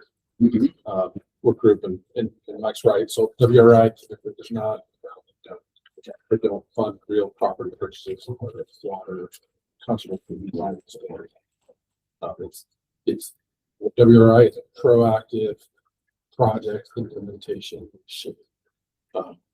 Habitat Council, on the other hand, does include those types of elements as part of things that we can spend money out of this account. Statutory. So I'm just clarifying, Thanks for telling you clarifying that that, that's yes. correct. Yeah. We can do that, and we have many times purchase, especially water, either Habitat Council funds that have been approved here. And so that's the policy. That's the statute. For sport fish purposes. So It didn't really explain where it's at. I mean, it's Lehigh Highland, Highway 92, where Cabela's is, goes up American Fork Canyon. That's the road right there on the top. I mean, this is a busy location. So isn't it, it's all fenced off right now, right? Yeah. Not necessarily fenced off. It's fenced off on this side. All these land, they've got a fence that goes right along the top of the hill. These landowners, they have a little gate or two that they could actually go in, but it's a private access from that side. This side does not. You'll see some no trespassing signs right now. And that's the irrigation companies putting those signs up, not willing to take on the liability of, hey, somebody's going down, they're swimming, they're playing, they're fishing without it being done yet. But that's not going to stay. As soon as this is, boom, this is official, this is open, we put fish in or whatever. Yes, it's accessible to the public, to the general. then that eastern portion, there's a new trail that follows the shore. There's a trail line right along, yeah, it goes right along the high water mark. A big trail, a really nice trail that's fenced off. It's really cool, really nice. Fishermen or anglers. Fishermen, anglers, bikers, whatever. Yes, can utilize that. So the water rights are gonna be purchased differently. They're gonna purchase $100,000 or whatever the city's gonna purchase, and then we're gonna purchase $180,000 worth of water. We're looking at $150,000 that we'll purchase, and they'll purchase $800,000. We will own that, right? Yes. Okay. All right. And with that question, Eric Anderson, and I know that we've lost some water in the Provo River at times. Have we thought about just going straight to the director's office and asking us? Well, this is important to us. I'm not sure whether you guys have thought about that. I was gonna make the comment, if it hadn't come up already, is, you know, if you like this project, approve it for that set amount, but we still can go in and as other funds, we can investigate that at the director's office. There are other funds in the division. We Yeah. potentially could additionally. So you're asking for 150,000 to buy the water, their shares. right? Shares. 18 acre feet. But we could jump into some other pot of money and pull some from that too. And we would definitely. I put this on it's either the third quarter or the enhancement list. Okay, I've thrown that, just a line item, just boom, if funds come available, here's something we would like, if that's what you're asking about. It is. And then the only other question I have, I think we have a MOU or agreement with the cities that we have community fisheries. Are we there with them yet? We have an existing one. Once this is purchased, we would probably write it up, or once we go with this direction, we would update it. Okay. Is that fair, Mike? Yeah, maybe a little bit more on that. That agreement gives us a certain elevation that the reservoir is going to be held at 4967 or whatever. That elevation is actually at that pipeline. So the original agreement that we wrote, that's where they're going to keep it before we even talked about buying water. That's what they had committed to, but then they found out, oh, wait a minute, we don't have the water. We don't have enough water to put into here. So now that's what we're doing. It's okay, how much water do we need to buy to get it to that elevation? That agreement might change a little bit. It might go up and down a foot or two, but we will absolutely work with the city and say, okay, what adjustments do we need to make, if any? And that agreement goes through. I bet we got 10 more years on it, as it is. That agreement was signed 7 years ago. Austin, you had a question? Yeah, you have to excuse my ignorance on understanding water shares and that, but if they keep to their agreement, 'cause this is a city park or city owned area, what's to stop the city next year from saying, oh, I got a new high rise, I actually need those shares and just dry your fish out? I mean, how do we hold them to that, not be left with our 18 acre feet and not enough? Okay, good question. In that agreement that we have already, there is some line items in there that say, in an emergency, in this particular case, whatever, they may need to drain it down. But the reservoir is also designed in a way that we've got a couple of very deep holes, if you want to call it that. So that if it gets drained down to the picture that you saw there, the fish will actually still survive. And there may be a need for them to drain it down to that point, but it's going to be on rare occasions. I don't think it's going to be when we need to build some more townhomes or that kind of thing, but we will absolutely be working with them directly. They will draw the reservoir down on an every 2 to 5 year. You go to those pictures. I help. Every 2 to 5 years, and on the top end of the reservoir, maybe the one with the big picture, it's all the way up there. Actually, it was the map. I'm sorry. Right up here. That is actually a sediment catch basin that they designed after the fact as a part of the reservoir. So in theory, Dry Creek comes into here, it fills that up. It's they'll come in there every couple of years. They pull out all the sediment, and then this has a little berm. The water in theory just tips over that and comes down and fills here. So that's kind of been placed in the works too, to get away from, oh, we got to pull the plug, so we got to clean some sediment. Hopefully it's all going to be taken care of there and it won't go any lower. I wish I could say absolutely no matter what, the city's not going to come to us and ever say, oh, we got another thing, we want to do this. I'm hoping that 18 shares of water. They can't just take it. Right, that's where I hope that we have Our enough. attorneys would get involved with kind of stuff. Yeah. That's a stealing essentially real property, and we would not stand for that. We're just looking at what I'm familiar with in southern Utah, everything's an emergency and everything. And it's not looking much better. True. Looking at our water year and what's coming forward. So I'm just trying to think where. Yeah. And to be honest, I'm not beating down the fence to hurry up and get this done today, given the current water situation in our water year. So it's not the best. Get your butt in here and ask the question.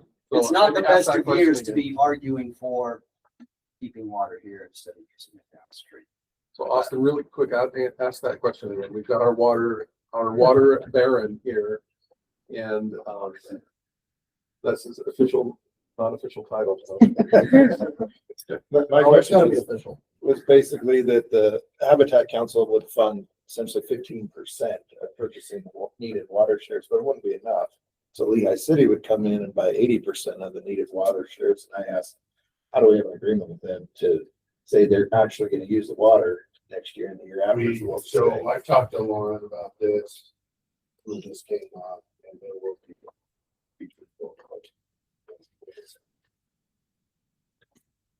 So they can't divert that water to state. That will be the basis. It's always the fine print, right? It's always the unless. That's a great question.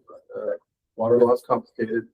We're glad we have water baron that helps out. So Yes. yeah. Thank you. One quick comment. If you want a smaller swimming beach, tell them the tiger muskies will eat the swimming. Showing some pictures of some fish you're holding, right? Yeah. I did think about that when you start talking about swimmers after tiger muskies. Yeah. Wondering that Mike and I want Okay. Yeah. Do we have a motion on this one or additional questions? Let's see. I moved it for. Okay, got a motion. I second that. Got a second from Kobe. And all in favor, say aye. Any opposed, say no. All right, motion passes. Thank you. Okay. All right, thanks, Central Region. Appreciate that. Thanks, Eric. We're gonna move to some Northeast Region projects. Actually, it's 2:30. Let's take a break. You guys want to take a break for a minute? That would be great. Can you take a break after that long? Yeah. Okay, we'll take a break for 10 minutes.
One.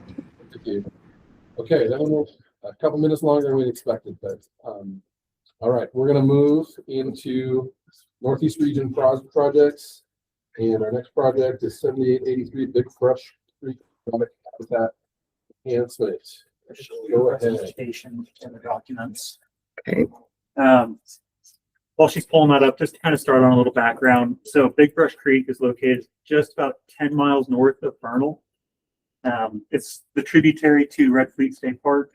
That reservoir provides municipal and agricultural water to the Ashley Valley. This area has become a pretty major resource in the region. It's used quite a bit by day use, either anglers or just pure recreationists getting out there. It's a pretty unique spot. So do you want to go to the next slide?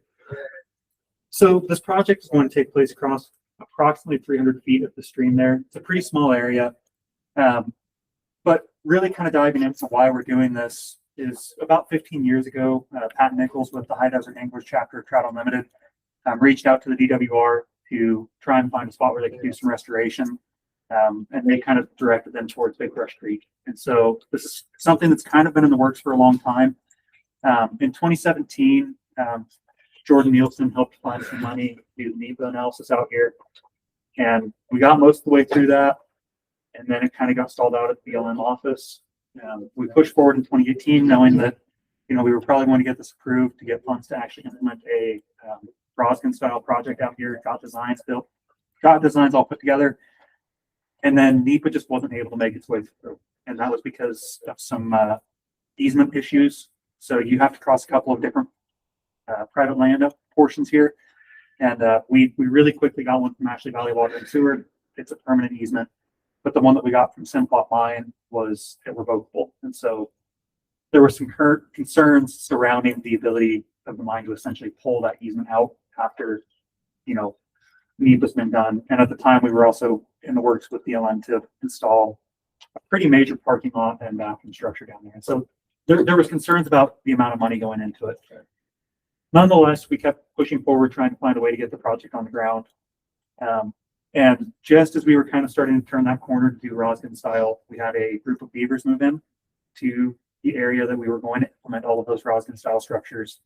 And they created a fantastic beaver dam complex. And so in some ways, they kind of did our job as far as Roskin style structures go, but we still really want to implement something with the High Desert Anglers out there.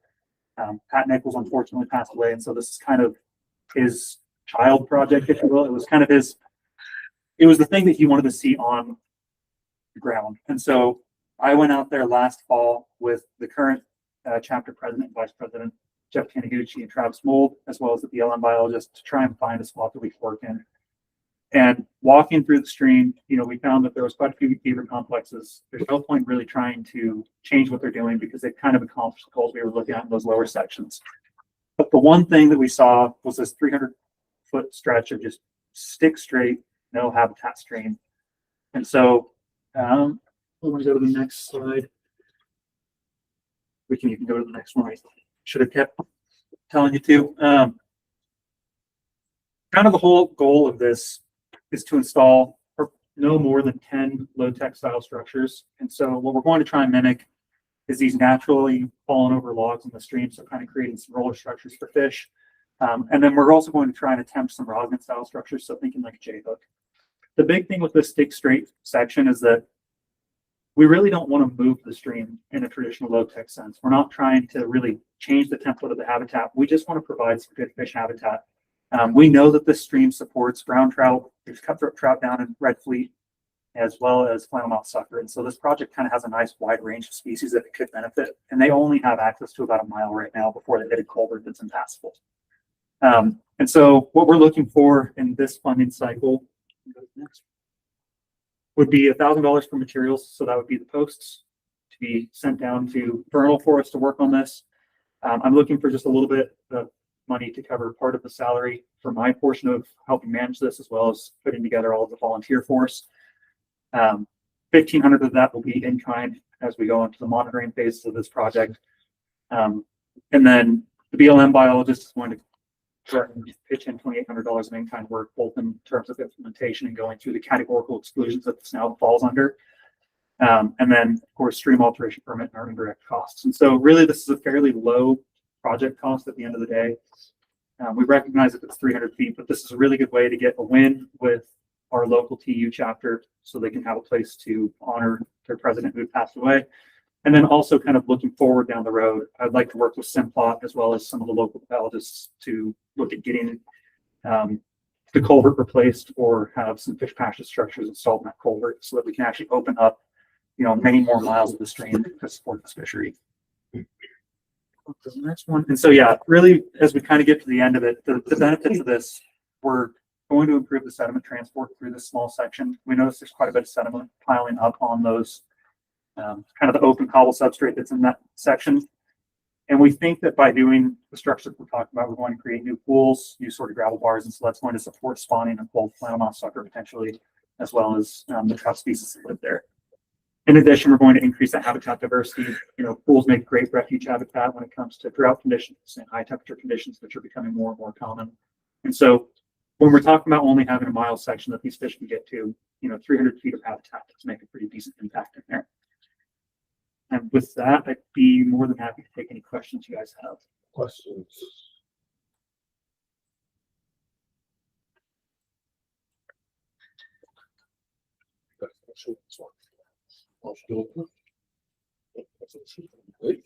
Second.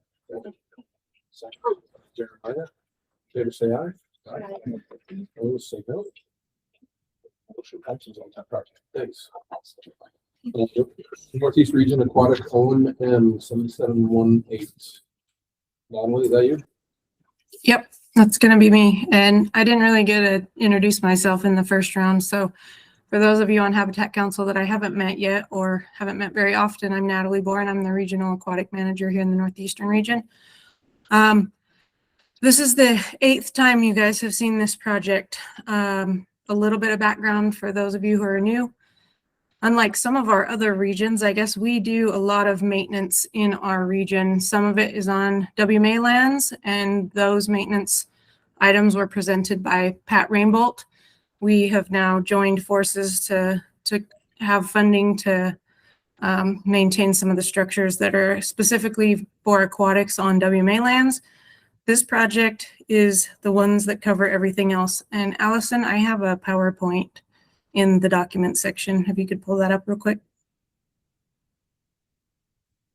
And Allison loves pictures and videos, so there's lots of those in there too, for the size of this project anyways. Okay, so just some of the items on these pictures, so you know what they are. The left photo is the Pelican Lake fish screen.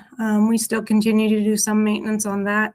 The center picture is the Red Fleet fish screen. That is quite a bit of maintenance throughout the year. And then on the right-hand side, that is Big Sandwash Angler Boat Dock. That is one that you guys funded through Habitat Council about probably 7 or 8 years ago. And it's still functioning as it is supposed to. So next slide. So again, this is for this specific project is only for maintenance work that is not associated with any other WMA lands. That is a separate project that Pat Rainbow already presented to you guys at some point in the last couple months. This covers everything on this list. So Red Fleet fish screen, operation and maintenance year round, Pelican fish screen and Pelican sediment catch basin, Big Sandwash boat ramp and pipe fence operation and maintenance, Lower Stillwater Ponds fishing pier, Starvation Reservoir fishing pier operation maintenance, although that's more of a partnership with state parks since that is in a state park. Starvation fish screen O&M. It's up to this point been a really long project working with basically a fence. We are in the construction phase of that fish screen as we speak. And then the Pelican Lake Reef Ball project, we do a little bit of operation and maintenance for that. Next slide. This year's ask is right around $18,000 for fiscal year 27. We'll use $2,000 of that for materials and supplies for when that Trex breaks on the fishing dock. If we need to replace cables on fishing piers, if we need to replace any other hardware, We can usually pull from that fund.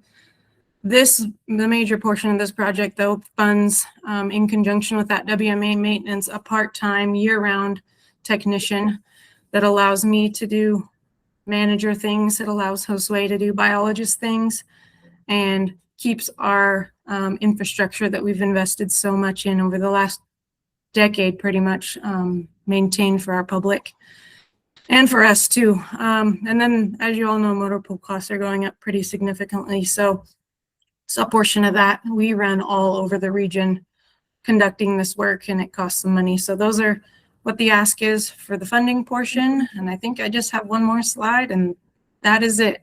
Fast and furious for me this year, and only one. Any questions?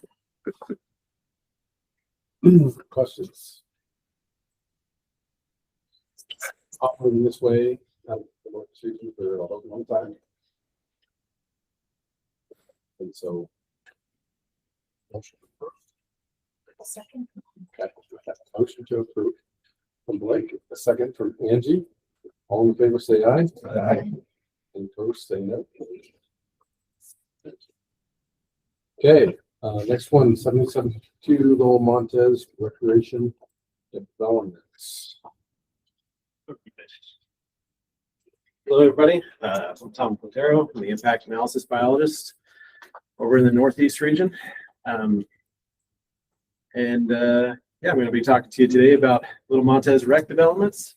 So just to kind of give a broad overview of what's going on, and then I've got a presentation that we can go into. But if we want to zoom into that a bit. So the highlighted portion is a proposed area that we're hoping to install some Z-dike structures in. This area has seen a lot of work through the years. Initially, there was a lot of Russian olive removal that took place, and then there were some ponds that also got excavated back in like 2006, I believe. Not really exactly ponds, but just kind of water catchments. And then there was also some cottonwood plantings from some Boy Scouts that I guess didn't actually pan out too well, just to hopefully replace some of that Russian olive that got taken out and some of the habitat that it provided. And then, oh, what's going on? You just keep saying Russian olives, and you said you took them out, and I wasn't happy. And then you said you were working on putting them back in, and I said that's better. So we're good. Oh, we're not putting back in. Oh no, you're putting them back in. Oh. You want this project to move forward? That's what it takes. But yeah, we're just trying to provide some more cover over time. Hopefully, the long-term vision is Z-dikes, and then hopefully in the future when they establish and we can see kind of what that water, how the groundwater responds, then we can go back in and hopefully plant some cottonwoods and box elder possibly. So then going up kind of around the southern fields, Pat Rainbow just barely got a just these ones over here. Oh, you're fine. So Pat just got a pivot installed in that field. So the idea is to go kind of in the peripheral area on the northwest section, doing some kind of dry land, possibly some dry land wheat, along with some other species, just to help provide a little area for some more forage. And then there by the parking lot, planting some trees, ideally have them growing up and providing some more shade to that parking lot. And then on the north side, just some funds for some seed to drill that larger polygon, just to provide some level forage and the like. So we can go to the presentation, and then I can talk about the rest of this, because I'm sure you all have noticed this is a pretty substantial ask financially. And I was feeling a little cheeky when I made the presentation, so please forgive me for that, but we'll go into it. New side of me, Tom. What was that? See a new side of me. Yeah, it might not be the best time, but we'll find out, I guess. So Little Montez, the reservoir has become a very popular site. As far as Northeast region reservoirs are concerned, this sees relatively heavy use. Let's go on to the next slide. So one of the things that we have that goes on every year is badges and bobbers. That's a regularly attended one as well. And like if you were to do a Google search, this is some of the first things that would come up. Got like the badges and bobbers, and then we also do pheasant releases there. And And then we have some other community events that also take place. And so, I don't know, in my opinion, I know that's the cheekiness I was talking about. Thanks for laughing. But I just wanted to point out, like, this little Montez area, it is a really great place. There's a lot of people that. Except for that day. Don't mind anyway. It's Clayton presented other community events. All right. I'm glad I worked. But so that is just kind of to illustrate, if any of you saw Tori's presentation on the habitat management plan last year, it is an area where we get a lot of use, and we do end up with a decent amount of litter. I guess you could kind of describe Little Montez in a way as, it is a diamond right now, and we are working on kind of getting it to shine a bit more. It's a really special place for us. We can go ahead and move on past this slide. So in recognition of the large cost of this, I applied for funding through the Land and Water Conservation Fund that's managed by the Division of Outdoor Recreation. So we were awarded the $210,640 specifically for the floating trail, as well as 3 16x16 pavilions. It's a 50% match program, specifically for recreational developments. And it is for a 3-year contract. So if we were to sign into this, we would have 3 years to spend that $210,000. Just one of the clauses in there: properties acquired, developed, or improved must be retained in perpetuity for public outdoor rec. I figured that wasn't a conflict with us, so just wanted to move forward with that. We can go on to the next slide. And so the next portion, we're really just going to focus on the floating trail and the picnic tables. So right here, this line is the proposed 800-foot floating angler trail. And then we've got 3 proposed picnic tables, which would be covered by pavilions, 16x16 pavilions. Go on to the next one. Oh, sorry, go back one. And then down here, we have a kayak slide that we're proposing. That one is still in the works, and we're considering asking for voter access funds for that one. Right now I have an in-kind amount for $10,000 on that. We were just anticipating making that out of some materials that we could source fairly easily, like pipe fence and the like, but we're probably going to dig more into that design. Go on to the next slide. So these are the type of pavilions that we're proposing. Go on to the next one. And then this is the floating trail design. So this was inspired heavily by the Cedar Springs Marina floating trail that Ryan Mosley and Jordanelle implemented up there at Flaming Gorge. That's seen a lot of use. The main difference between theirs and the proposed one, we would just have a single walkway, and then we'd have these kind of island structures. And then next slide. So this was just what was sent to us. Having these 4-inch risers allows it to be ADA accessible. And then on those islands, we would have some railings with fishing pole holders. Go ahead. So specifically on the reservoir, we're looking at largemouth bass, bluegill, black bullhead, and rainbow trout. And then this is our current pier that's there and gets a lot of use. Next one. And so this is the finance portion. I figured this is where we'd get some questions. So I get that this is a substantial ask. And go on to the next one. And I think that's it. So anyways, I'm happy to answer any questions moving forward. And yeah, there we go. Thank you. Okay. Thanks, Tom. Questions? On mine. Natalie. Just wanted to add here, we've talked a lot about community fisheries today, and Little Montez isn't technically designated as a community fishery. We classify it as an opportunity and a high yield fishery, but this fits the mold of being a community fishery. This is right between 2 major cities, basically, if you call cities in the Uinta Basin cities. It gets a ton of use, and it only seems to get more and more popular each year. And we've actually started stocking channel catfish in it over the past few years as well. So it's just a place that's not going to get any less use as we move into the future. And these are some of the things that we can do now to try to keep up with that and provide maybe some additional amenities for some of these mentors that we have, taking care of our kids and teaching them how to fish and keeping them buying fishing licenses for the future. So just to add that in, it's a pretty special place to all of us, including habitat, wildlife, and aquatics.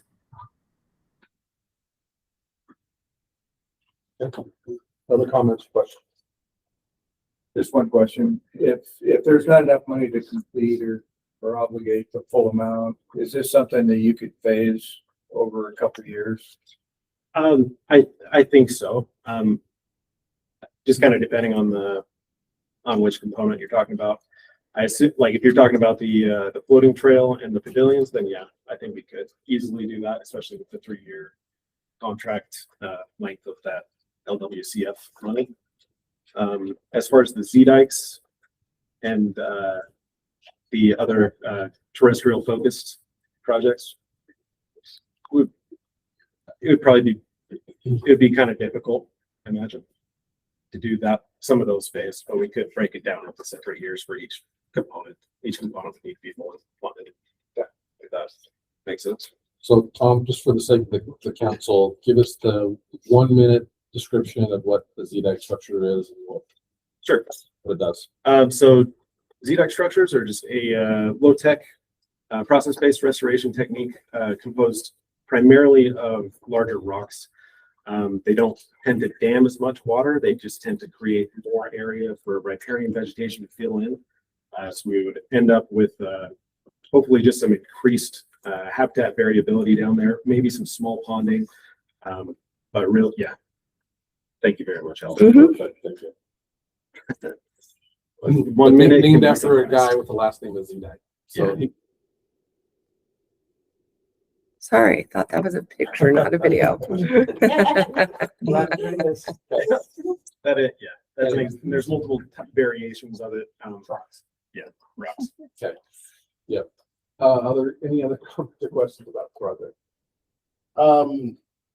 Not gonna try to add more money to this, but are there plans for things like those honey hole droppers and hang off of the fishing trail? That's not currently in the plans, but I don't see any reason why we couldn't do that. I think we may even have some, Natalie could probably speak to this, but I think we have some stock over there in the Northeast region as is, that we might be able to use. Yeah, and this is one of those places where it had to be drained for a dam repair project about 7 years ago, 8 years ago now. And I worked with the Boy Scouts and actually built a bunch of habitat structure that's down in the bottom. And yeah, we installed that on a dry lake bed. So there's already been fish habitat added to that. This place grows, it's kind of like how Tyler was talking about with Salem Pond. It grows some crazy big bass in there. And I think the dock droppers would be, we could use those there. We would probably just have to reduce their length or their depth, but we could definitely do that. Sounds like a good thought. If you're already putting a floating trail in there, that it's a good opportunity to drop some habitat too. Thanks for that. I'm just thinking where you know that you've got 3 years for the outdoor recreation grant, would it be helpful to the council if we had him go back and split it into a 3-year proposal so you guys knew what he was asking for each year? I think as long as that's done before the funding due, that's fine. That would be my thought. Like, it feels like a good project. Feels like anytime you have a water project for some reason. Guys are expensive, man. Aquatics are expensive. It never touches water, but like, all those helicopters you use. Yeah.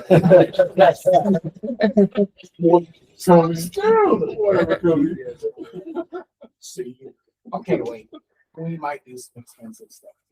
But it feels like a great, cool project. I agree.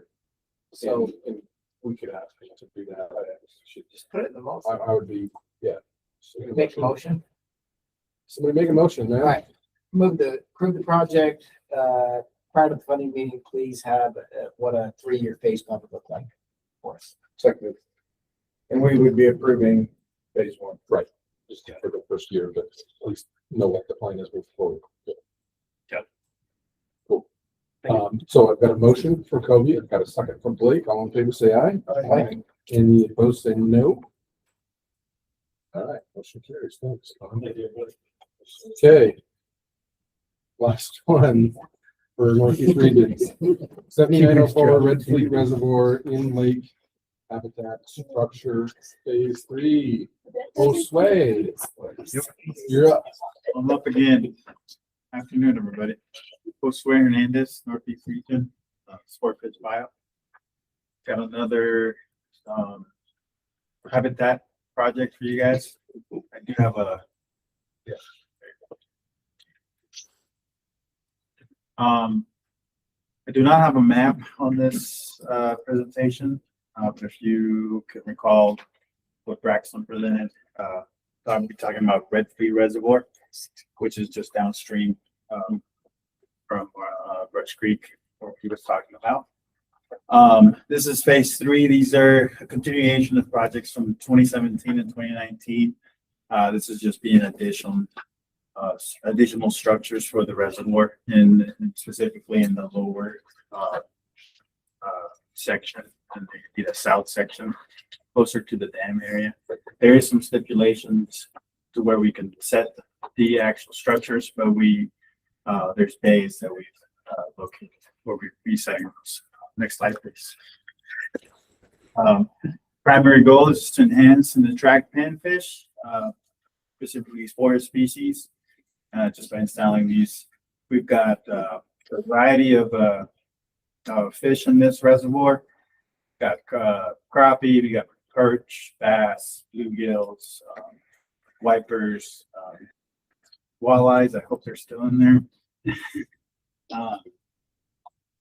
But yeah, we can definitely use more structure for these guys. And these, next slide, please. The honey hole structures that will be putting these in there have been really good for the reservoir. We have them along actually with this drought that we've had last year, we were able to actually go out there and relocate those because of how low the water level got. They were out of water. So we can actually go in there, grab those, and move them in a little bit more. So we'll be placing these honey hole structures when the water is lower, just so that we can have, they'll be in a deeper spot once that water rises. The honey hole structures are 7-foot diameter, 93 limbs, and it covers 116 square feet of surface area, slotted for juvenile fish cover, so that those little juvenile fish can swim in there. They're weighted in the rest of the bottom, and they have a low hook snagging potential. Next slide, please.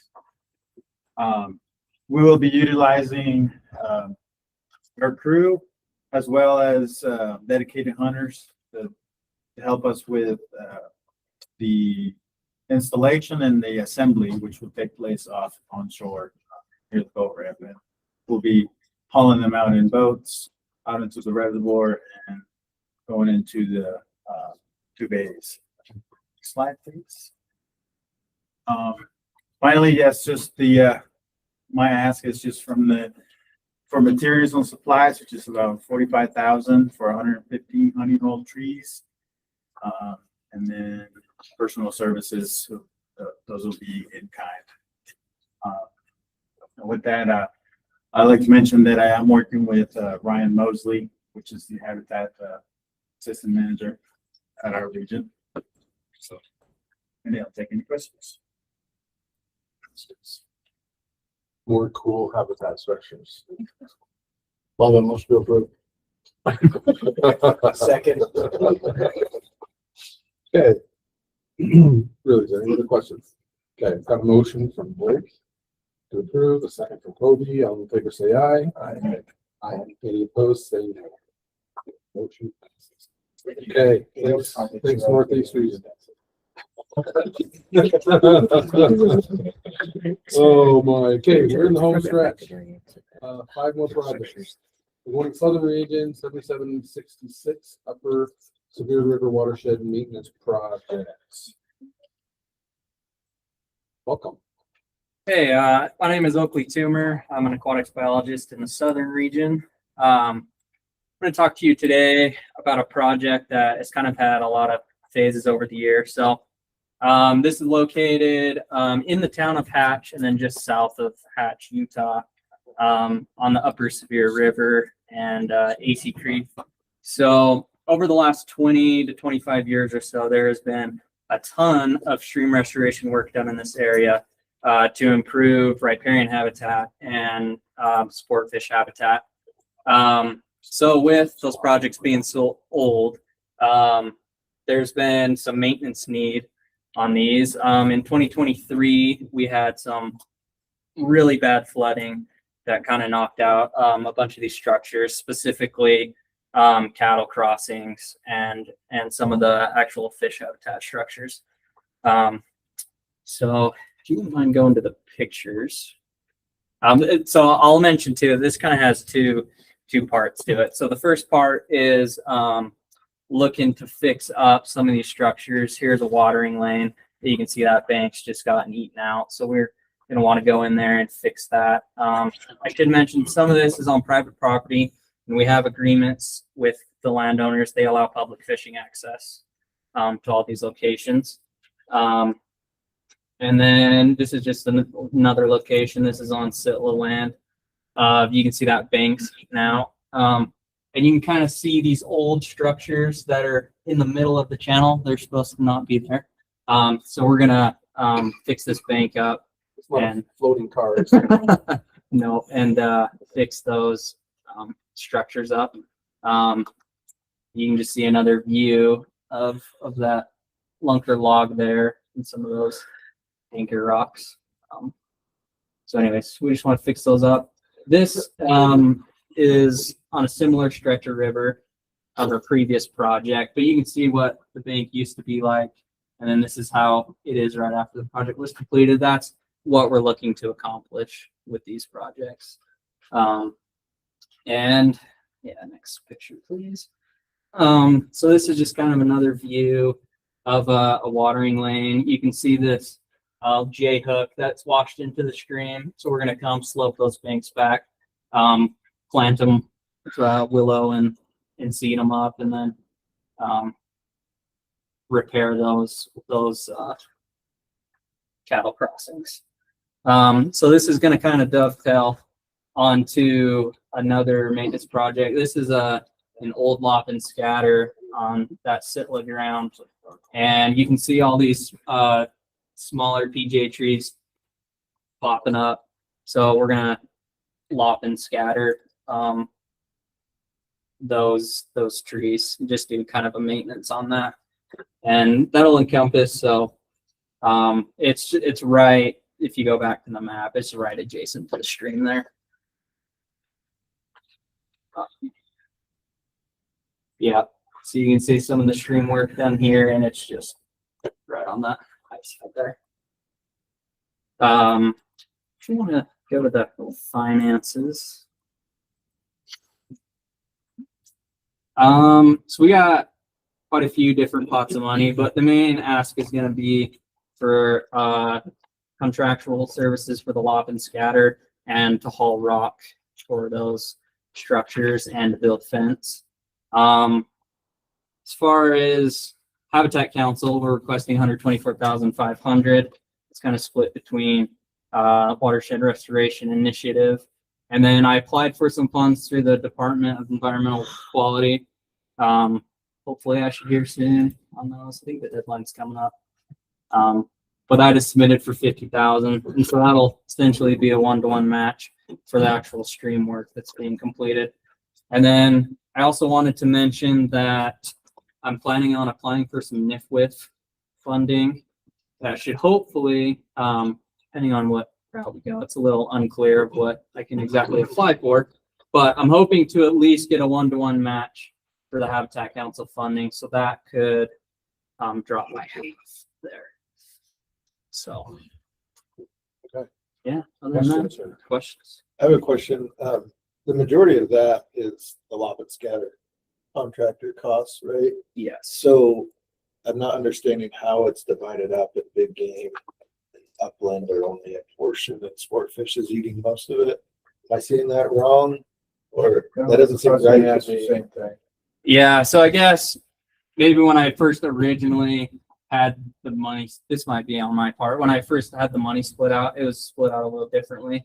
But yeah, because I got the money or applied for the environmental water quality fund. Game offering to take more. That's what happened. So yeah, we can. I don't think there's any fish living on the lop and scatter. but- Yeah, but you're right. You know, that's probably not. We're fair usually trying to assessment. give away percentages. Yeah, it doesn't feel right. And what upland is there? Yeah, so there's sage grouse in the area. I'm good with her. Just asking. Yeah, in Austin, you're right. It is significantly a lot of scatter projects with a big game up place type projects. So we probably should adjust those. And I guess just for your information, you know, the non-game stuff, we'll zero those out and then it's done already. So, yeah, Habitat Council doesn't have a non-game document, so. So any thoughts on those percentages real quick? Well, we have the cost for each part of that project listed, right? Yes. So just whatever that cost is. Yeah, so just big. assign a percentage to it. Yeah, big game's gonna be 2/3 of the cost. So 67. 60% and divide the rest out between what it's. Yeah, that. Yeah, about 60 big game, 5% upland, and 35 sport fish. No waterfowl? Yeah, I'd say it's 5%. What do you People think? are gonna jump ship stuff Okay. there. Yeah. Okay, so 30 It's fine. sport fish. I think that could be better. That looks better to me. That makes sense to me. Thanks for that. All right. Any other comments or motion? Or emotion? Looks like a good project. The only question I had is I understand Habitat terrestrial work we do with that.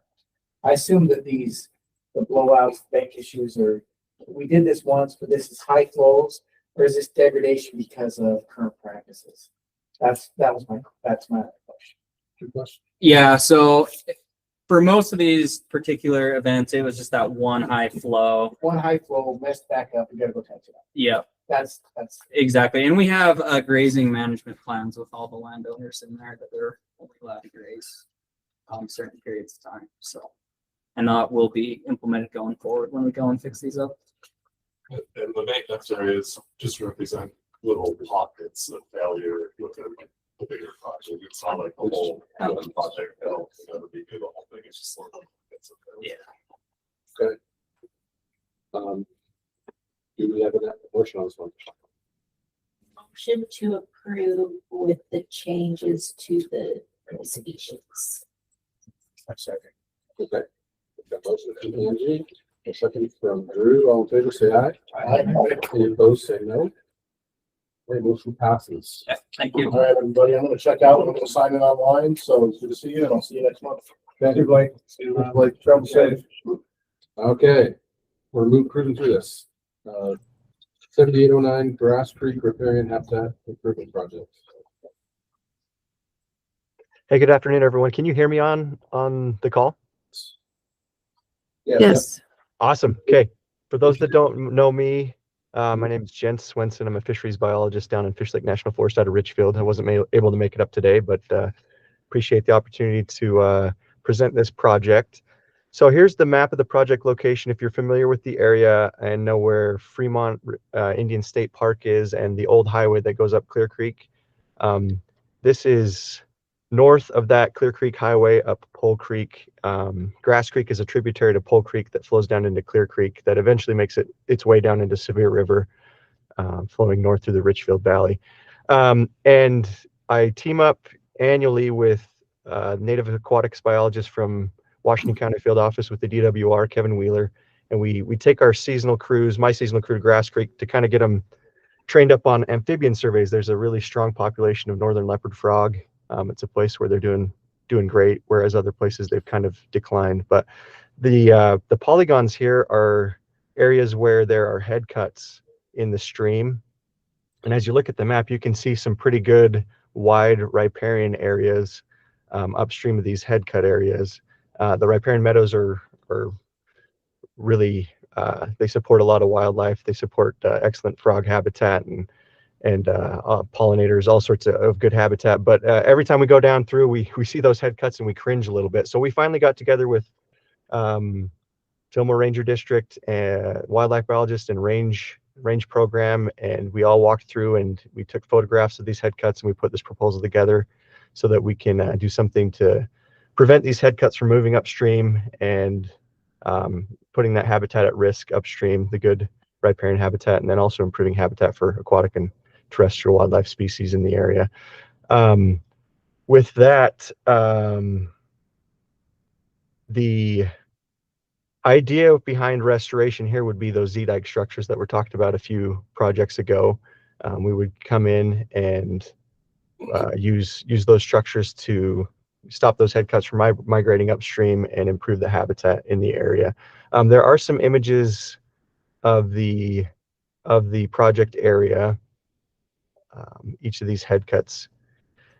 And so the idea would be to go in, improve those head cuts with Z-dike rock structures, and then we hope that it'll be a good bang for the buck, get in and get it done and see some improvements there. There is a population of Bonneville cutthroat trout, conservation population downstream in Pole Creek and Clear Creek. So the idea would be to, prevent erosion and sedimentation from heading downstream and then protect the good intact riparian habitat upstream. There's a walk-in access public shared opportunity on private land, and there's livestock grazing in the area. And so there's a lot of resource uses there. So this project's designed to kind of preserve and protect that. We are asking finance-wise for $30,000 from Habitat Council. It's broken up with a private contractor to haul rock. We've got Utah Division of Wildlife Heavy Equipment Crew, rental of a front-end loader, paying for the dump truck, the DWR dump truck, and then a private contractor, and then for placing the rock and some miscellaneous costs for getting these structures put in. We actually really strongly considered cutthroat trout slam money for this project, but the population of Bonneville cutthroat trout in Grass Creek is pretty minimal. They're just down near the confluence with Pole Creek, so we felt we probably couldn't justify seeking cut slam money for direct improvements to fish habitat in Grass Creek, although there will be indirect effects to the habitat downstream. So, and the same thing with fish passage from Fish and Wildlife Service. So we did consider some other funding sources, ultimately landed on Habitat Council. And there's the allocation breakdown. So with that, there's the project, and I'm happy to take any questions. So before we jump into the questions or comments, I'll just make the comment, Jens, is our Habitat Council funds statutorily are the 4 buckets: big game, upland waterfowl, sport fish, but all game stuff. And so, just realize our discussion is going to be focused on how to try to fit this project in those buckets. So we're going to have that discussion now, I think. So. Super. Angie's going to start. I'm just trying to figure out how you got your breakdown. I'm the upland lady, and I don't really know. Dusky grouse. So maybe speak but to I don't dusky know grouse. if that's 30% worth. Right.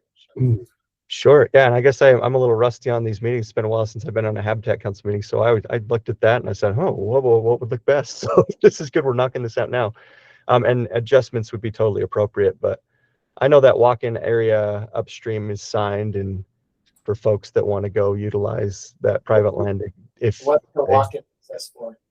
What's that? What species is it a walk-in access for? Is it fish?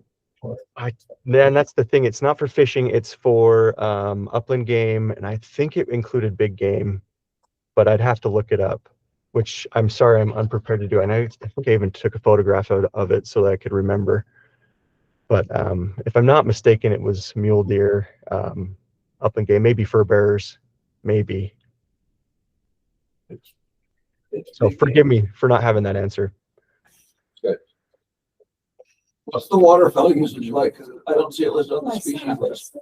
What's the what? Excuse me?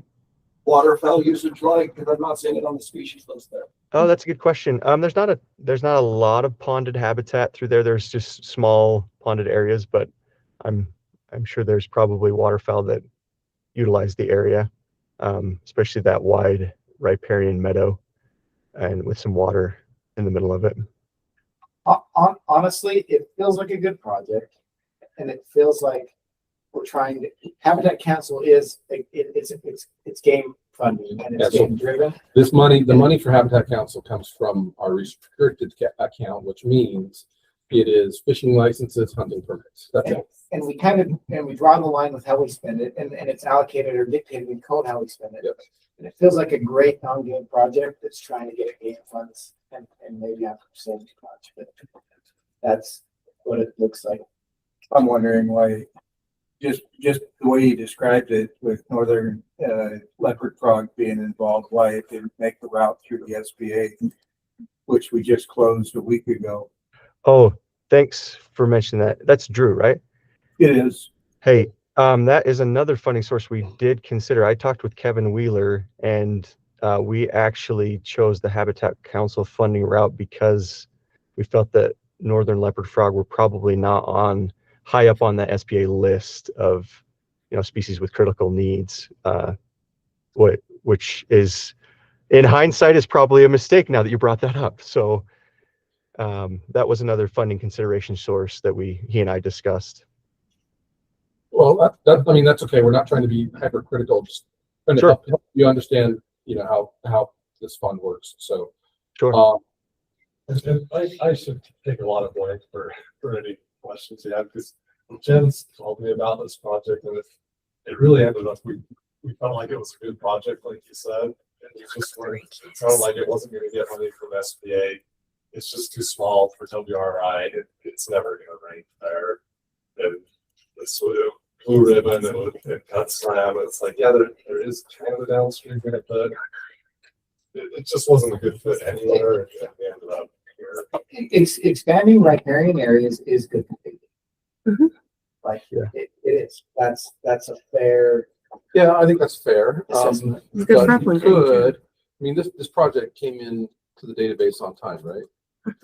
So we could, depending on the aquatic section priorities for requesting SPA funding. That ship is sailed. That's what, we're done with that. Yes, there is a benefit in sediment, limiting sediment transport downstream to two critical populations of cutthroat. So there is that aspect of this project, which is a value. But it is. I think normally we probably just say no. That's a question. Just looking at the maps, it looks like if we're trying to improve the riparian, we need some fencing or some signage to keep the four-wheelers out of the dang riparian. There's tracks all over that where they cross that creek. It looks like wherever they want. Is this private property? No, this is Forest Service. Oh, Forest Service.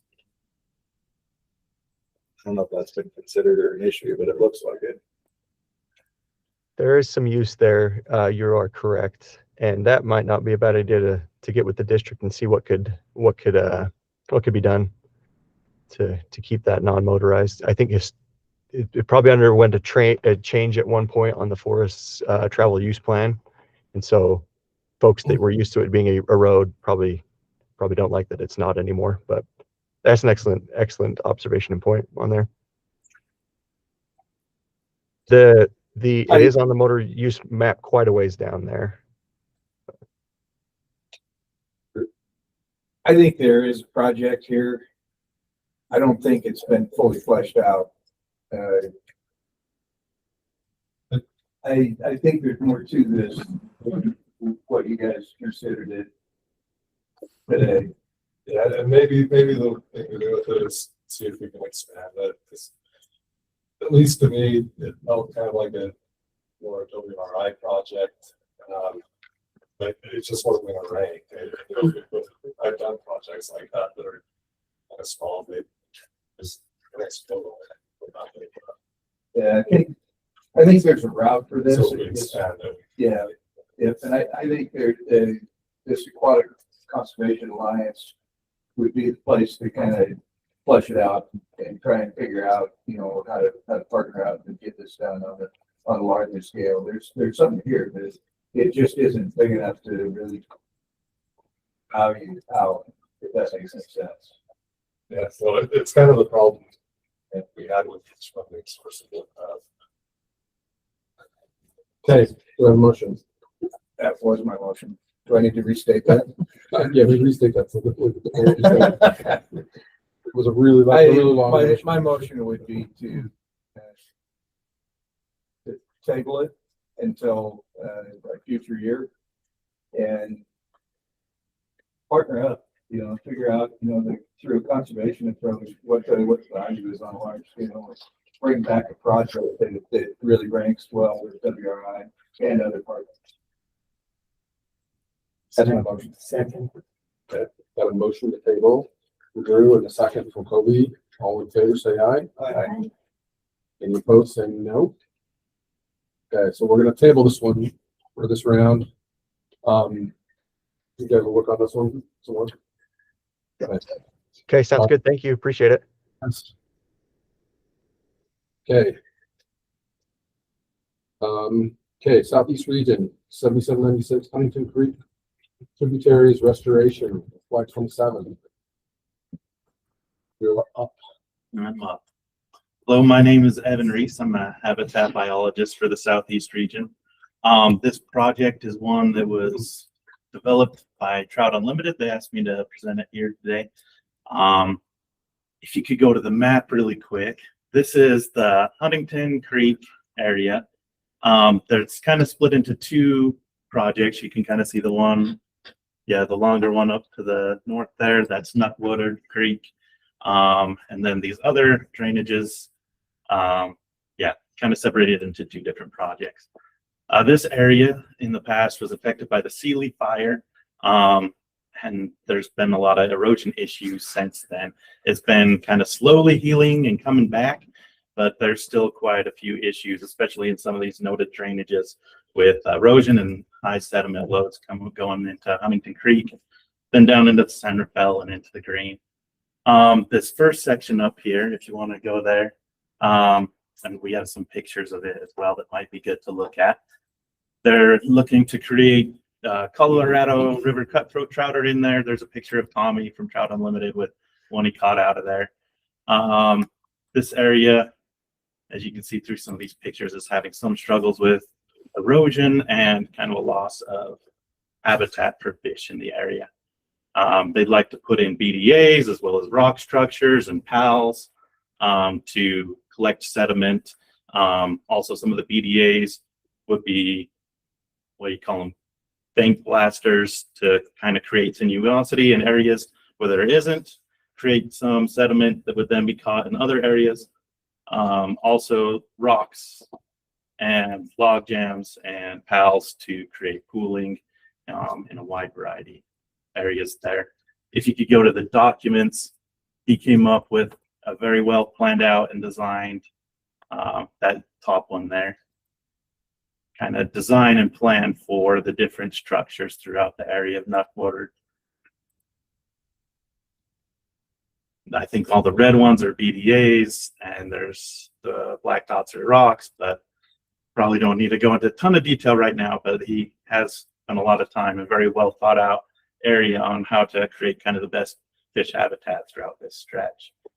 The other aspect of this project, kind of the last two pictures that were in there, are some of the side drainages going directly into Huntington Creek. They're a lot deeper, a lot of sediment coming through those and heading down. And his plan there is to create, there's 3 areas that he's kind of addressed right now, but to do 10 to 15 different PAL structures throughout there to help collect sediment and try and build up some vegetation and build up the water table there. He's got a plan and design for kind of a longer upstream sort of structure. There's the main PAL structure, but then with some deadfall and other materials there, kind of having the main structure and then looser material up. So as water and high volumes of water come down, it kind of hits that and compresses it and takes a lot of energy out throughout those areas.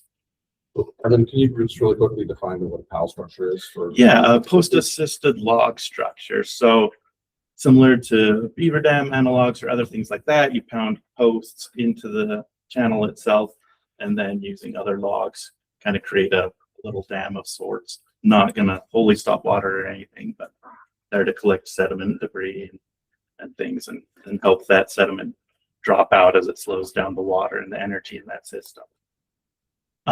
If you want to go to finances, he has it kind of split out for the 2 different things. There's most of it's going to be for materials, for the posts, for BDAs, and for the log structures, as well as for the side drainages. They're going to get UCC crews to come in there and do that, and then they're going to hire a contractor to help with the BDAs and the Nuck-Woodard section, as well as the other constructions, and that's part of the creek. Yeah, I think that's it. If you have any questions, I'd be happy to do my best to answer those for you. Questions? Yeah. Why not beavers? We have been, and our next project addresses it a little bit as well. We have been putting some nuisance beavers right in that same area as well. Are they not sticking or? We did it just last fall. As far as we know, they're still there. As late as we had cameras on the area, they were there and going into the banks. And we tried going up there yesterday to see if they're still there, but the road got closed down on us. But we're eager to see if they're still there. But we're hoping that kind of in conjunction with this, that we can get some really great habitat in that. I was just gonna ask about the big game component there. Is it just water access? Yeah, I'll do my best guess. I didn't put the numbers in myself. My guess is just, riparian areas are great for big game. So just water access, better vegetation in the area, reduce sediment loads in there. Get rid of the mountain game, obviously. Yeah. Do you want it on big game or sport fish? Those cuts are they're super crappy right now. There's zero habitat in them, so we can slow water down, expand riparian vegetation, and it'll be good for big game.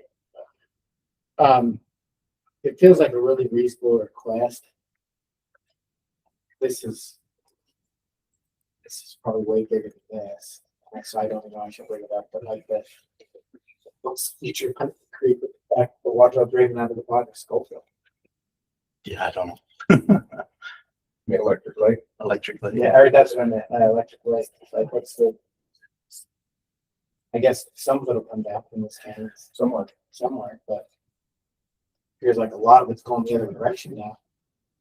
And statewide rank is number 7, so it's gonna get it's a very WRI funding.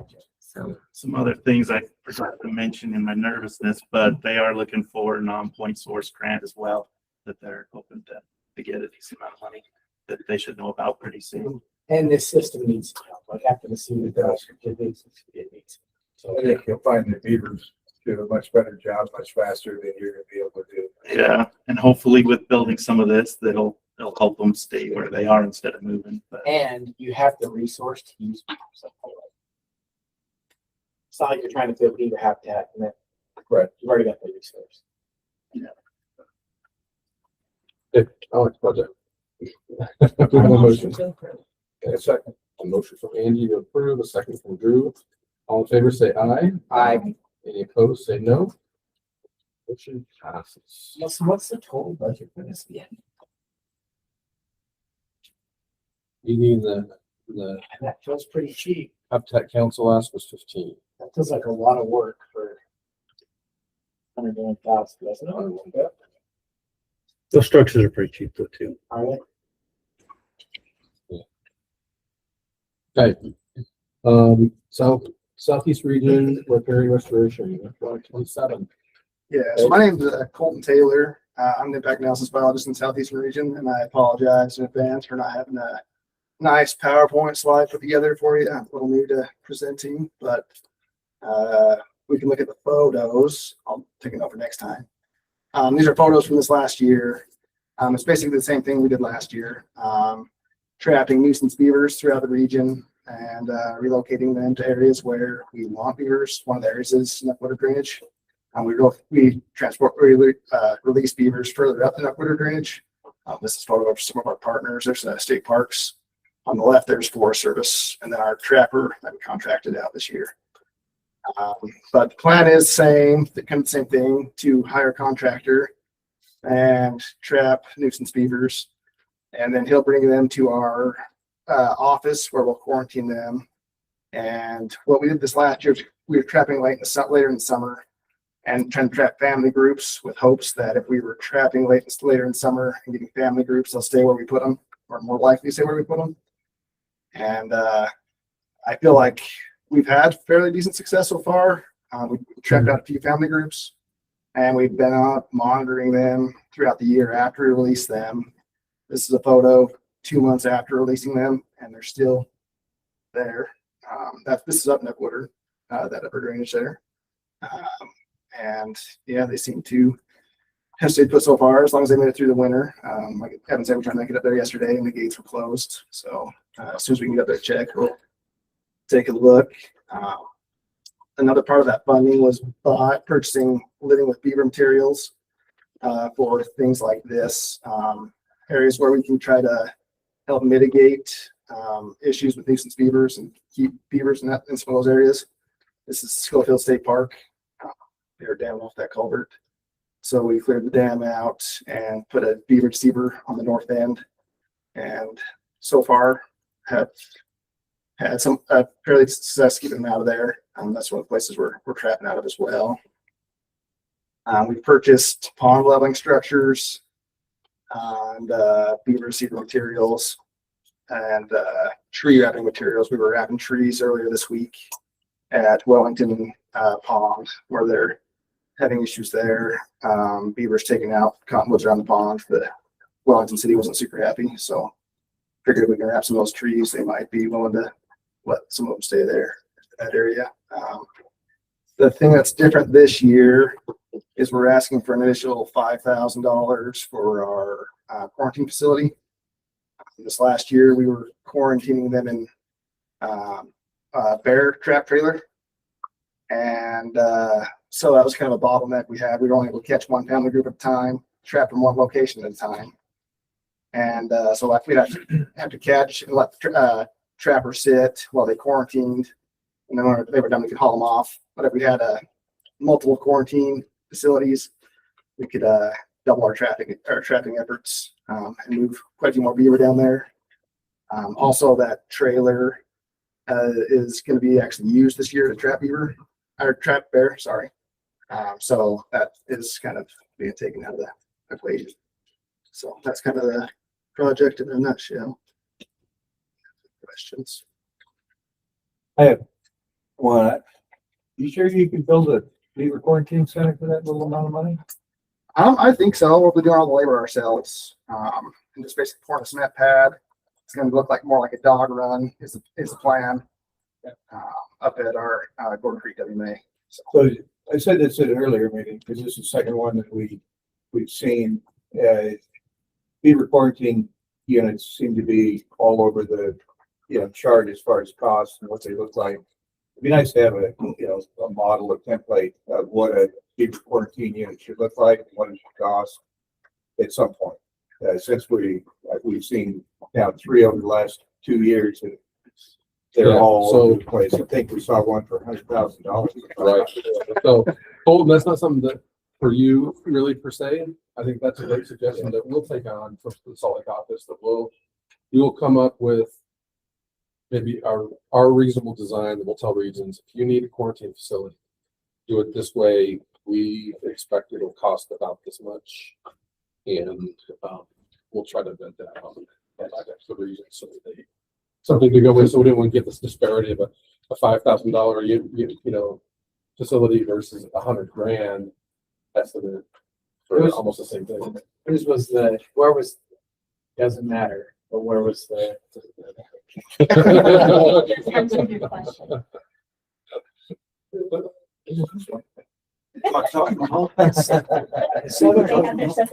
Southern region does a ton of this, so like And theirs is 15,000. and they do. So we'll probably do something similar to About that. more than anybody.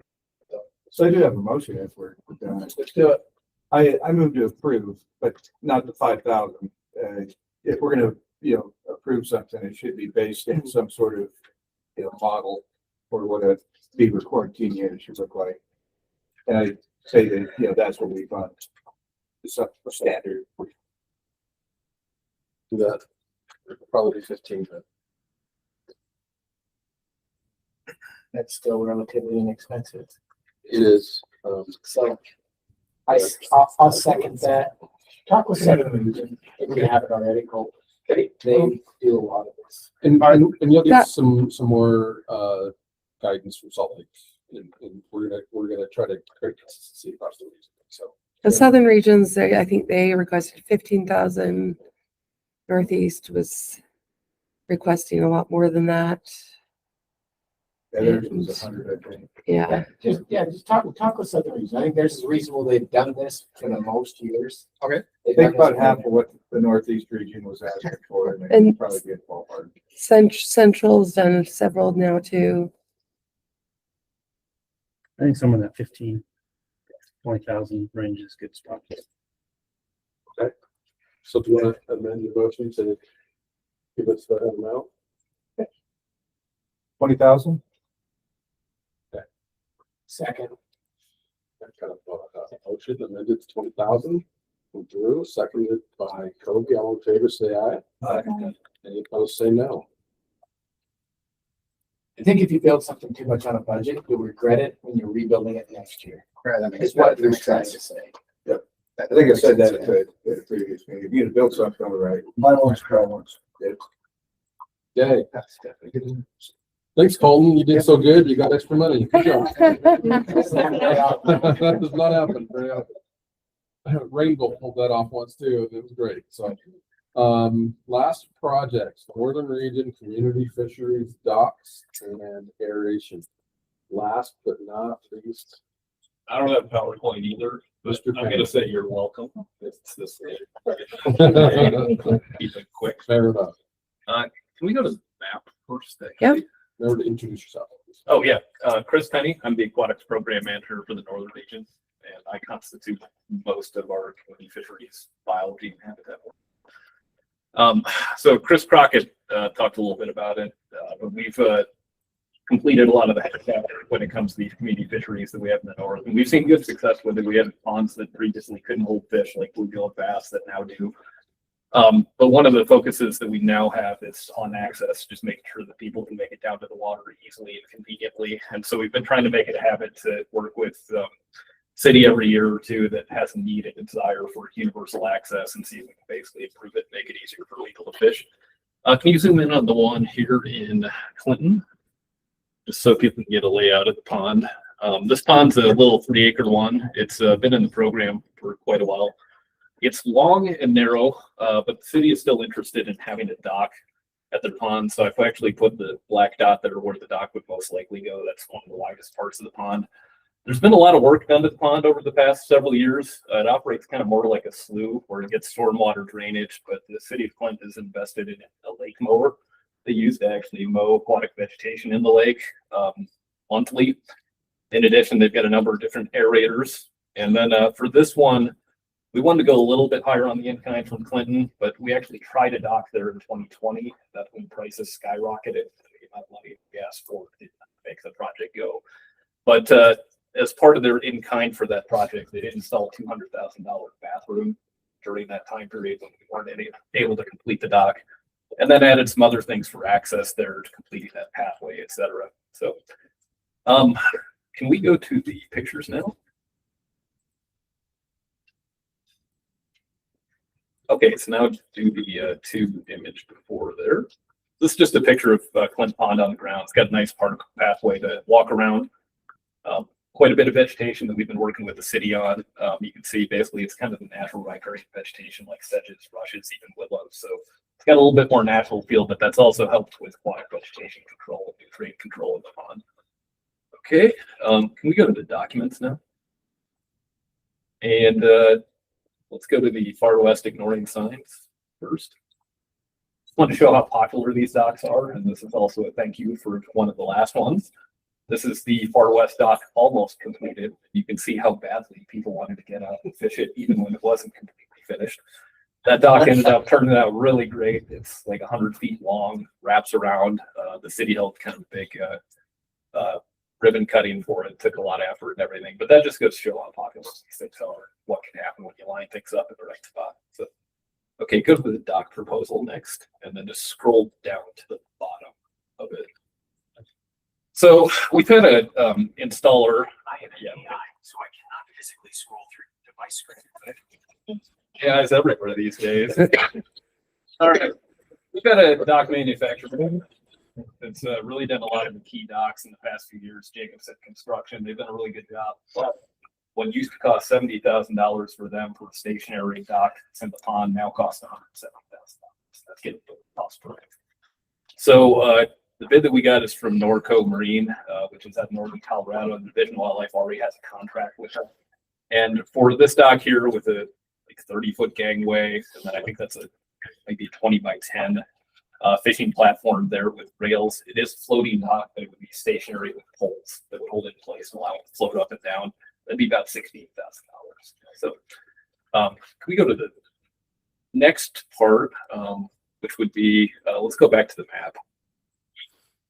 So the second part of this project, and we'll go over the finance details at the end, is all the way up at Nibley. And this isn't quite a community fishery, but it would fit kind of a neighborhood fishery concept. So if you scroll in, what you see is right there. This actually used to be a pond that held least chub. It's filled in. It's kind of more of a wet meadow where you slew, or at least it was until a few years ago. So the Stokes Nature Center there in Logan, Cache County, basically put in a lot of their own money, pursued a lot of grant funding vigorously, and got funding to turn that back into a pond. And so let's go back to the pictures. You'll see the difference of what they did. Okay, so it's kind of a panorama, but what they did was they dug out the pond and added a really nice dock. Got a lot of shallow shelves there. And what we're going to get out of this is it's going to be an educational pond. Talking the nature center there, going to have the ability to stock some bear-like cutthroat. They kind of wanted native fish there as people too. But it also, with all the shallows that it has, it actually looks like a shabby building. It's coming in as well. So basically, for us getting a new lease chub pond and a new, in a way, community-neighborhood fishery, what we're asking for is an aerator for them after they put in all this funds. The aerator would have basically 3 diffusers in it. And if anybody's a budget hog, we can go to the finance part. It is a little bit more expensive than the one that Central had, but it is a solar aerator with a battery system just because the way the electricity has to be connected to there. So it's got a battery backup so it can keep constant supply going. That for the unit is about 23,000 with about 3,000 installed.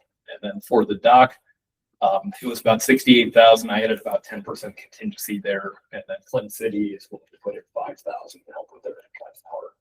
So it's been a few years since they did their part of the project with the restaurant. So that's my pitch. We have agreements for, I know we have an agreement with Clinton on maintenance and operation. We have an agreement on this new pond. We don't, but what we can do is make one. And the way that we've done it in the past, when we pay for what we'll call it an amenity, is that the agreement is at least good for the, or basically they're going to keep fishing open for the useful lifetime of the thing per se there. So we can do that as part of the grant agreement. Yeah.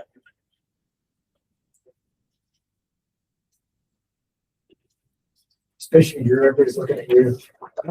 My motion is to approve both projects. I think they're there are two projects there. Yep. The second one, just a request to get the agreement in place. Sure thing. Yeah, that can use the, so. Second. Okay. A motion from Drew to approve, got a second from Cody. All in favor, say aye. Aye. Opposed, say no. Okay, benefit of being the last project. Thanks for the support. Yeah, Moving right through. All right, thanks, everyone. Appreciate everybody's time and being here, especially our public members for coming a distance and from Southern Utah. Austin, just really appreciate you being here. Person, Blake came from Logan. I didn't come very far. It's great. Only takes. Jeremiah, I'm not sure where you're Southway from. Okay, just around. Austin was Only pretty he added productive to. today. Not too far. Great. Anyway, Yeah, Kobe so could not. for your information, our next Habitat Council meeting is April 15th, and that will be located here, right? Yeah, that's the April 1st, Yeah. No, April 15th is the Habitat Council meeting right here. sorry, I'm so sorry. But I was gonna also mention April 1st, this is not a Habitat, won't be a Habitat Council meeting, but it is the external conservation permit meeting where all of the sportsman groups and others get to commit some of their own funds or expo money to various habitat projects and wildlife projects and migration projects. And that all happens in one day, and we'll review how many projects are we gonna. Well, there's Review. like 103 on the list. So Not that we're gonna it's listen to all it's of a them, but. fast, Wheels are long. You know, we almost need John Baer to be there as the Please auctioneer. don't.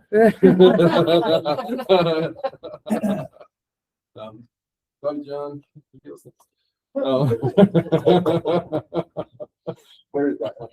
What's the location for that? That'll be down in the auditorium. It's here. And so you are welcome to come. That is not a Habitat Council duty or request. That's just a cool meeting to attend. You said that to me earlier, and it is, because a lot of stuff happens fast. You know, in this meeting, in this group of meetings for Habitat Council, we commit, $3.4 million. Last year at that one meeting in one day, there was $6 million thrown down. It was big, it was fun, and again, lunch. And so, it's usually. Charlie Chow's. We might Just change. This is great. I So get to you're have welcome. another toy if you have Chinese food. So just saying. Okay, you're welcome to join that meeting, but the Habitat Council for big game projects, focused projects, is here on April 15th. Then our last meeting, which is where we have half the day and we go through all the projects and briefly and talk about how far down the list we think we can get, and we basically develop the funding plan for the year. Will be on April 29th. Right, yeah, Habitat Council budget meeting. It's in the morning. It's half a day only. We'll be done by noon. We could hear a couple of additional projects there that we asked them to come back. They don't get hurt at the big game meeting. I believe there will also be at least one, maybe two habitat management plans that day too. So that'll be a busy morning. But we'll start at 9 a.m. sharp, be done probably right around that goes. We'll also at that time, we will determine a summer field tour to go view some of the cool work that's been happening with Habitat Council. And that's always great fun. Last year we were in the southern region and had a good time down there. It's always put on a good show down there. All our regions really do. And so we'll be determining, where to do a tour this summer for this council. So you can get stuff that you've heard about and you want to see. Probably not go to Southern region this year as we did last year. They tend to host a lot. They also hosted spa tour last year too. So anyway, you think about that. Thanks to Allison, Melissa, Daniel, Lisa arranging all of the food and treats and rooms and all that stuff. Anything else, Allison? I just want to make sure everybody has access to this spreadsheet.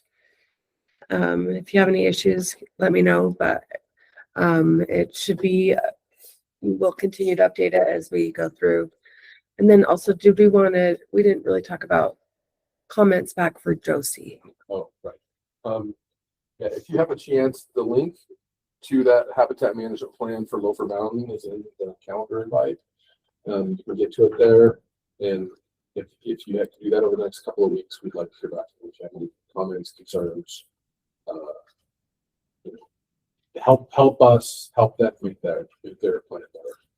So it is a statutory requirement to have Habitat Council to do that. We do those. That's why we're here.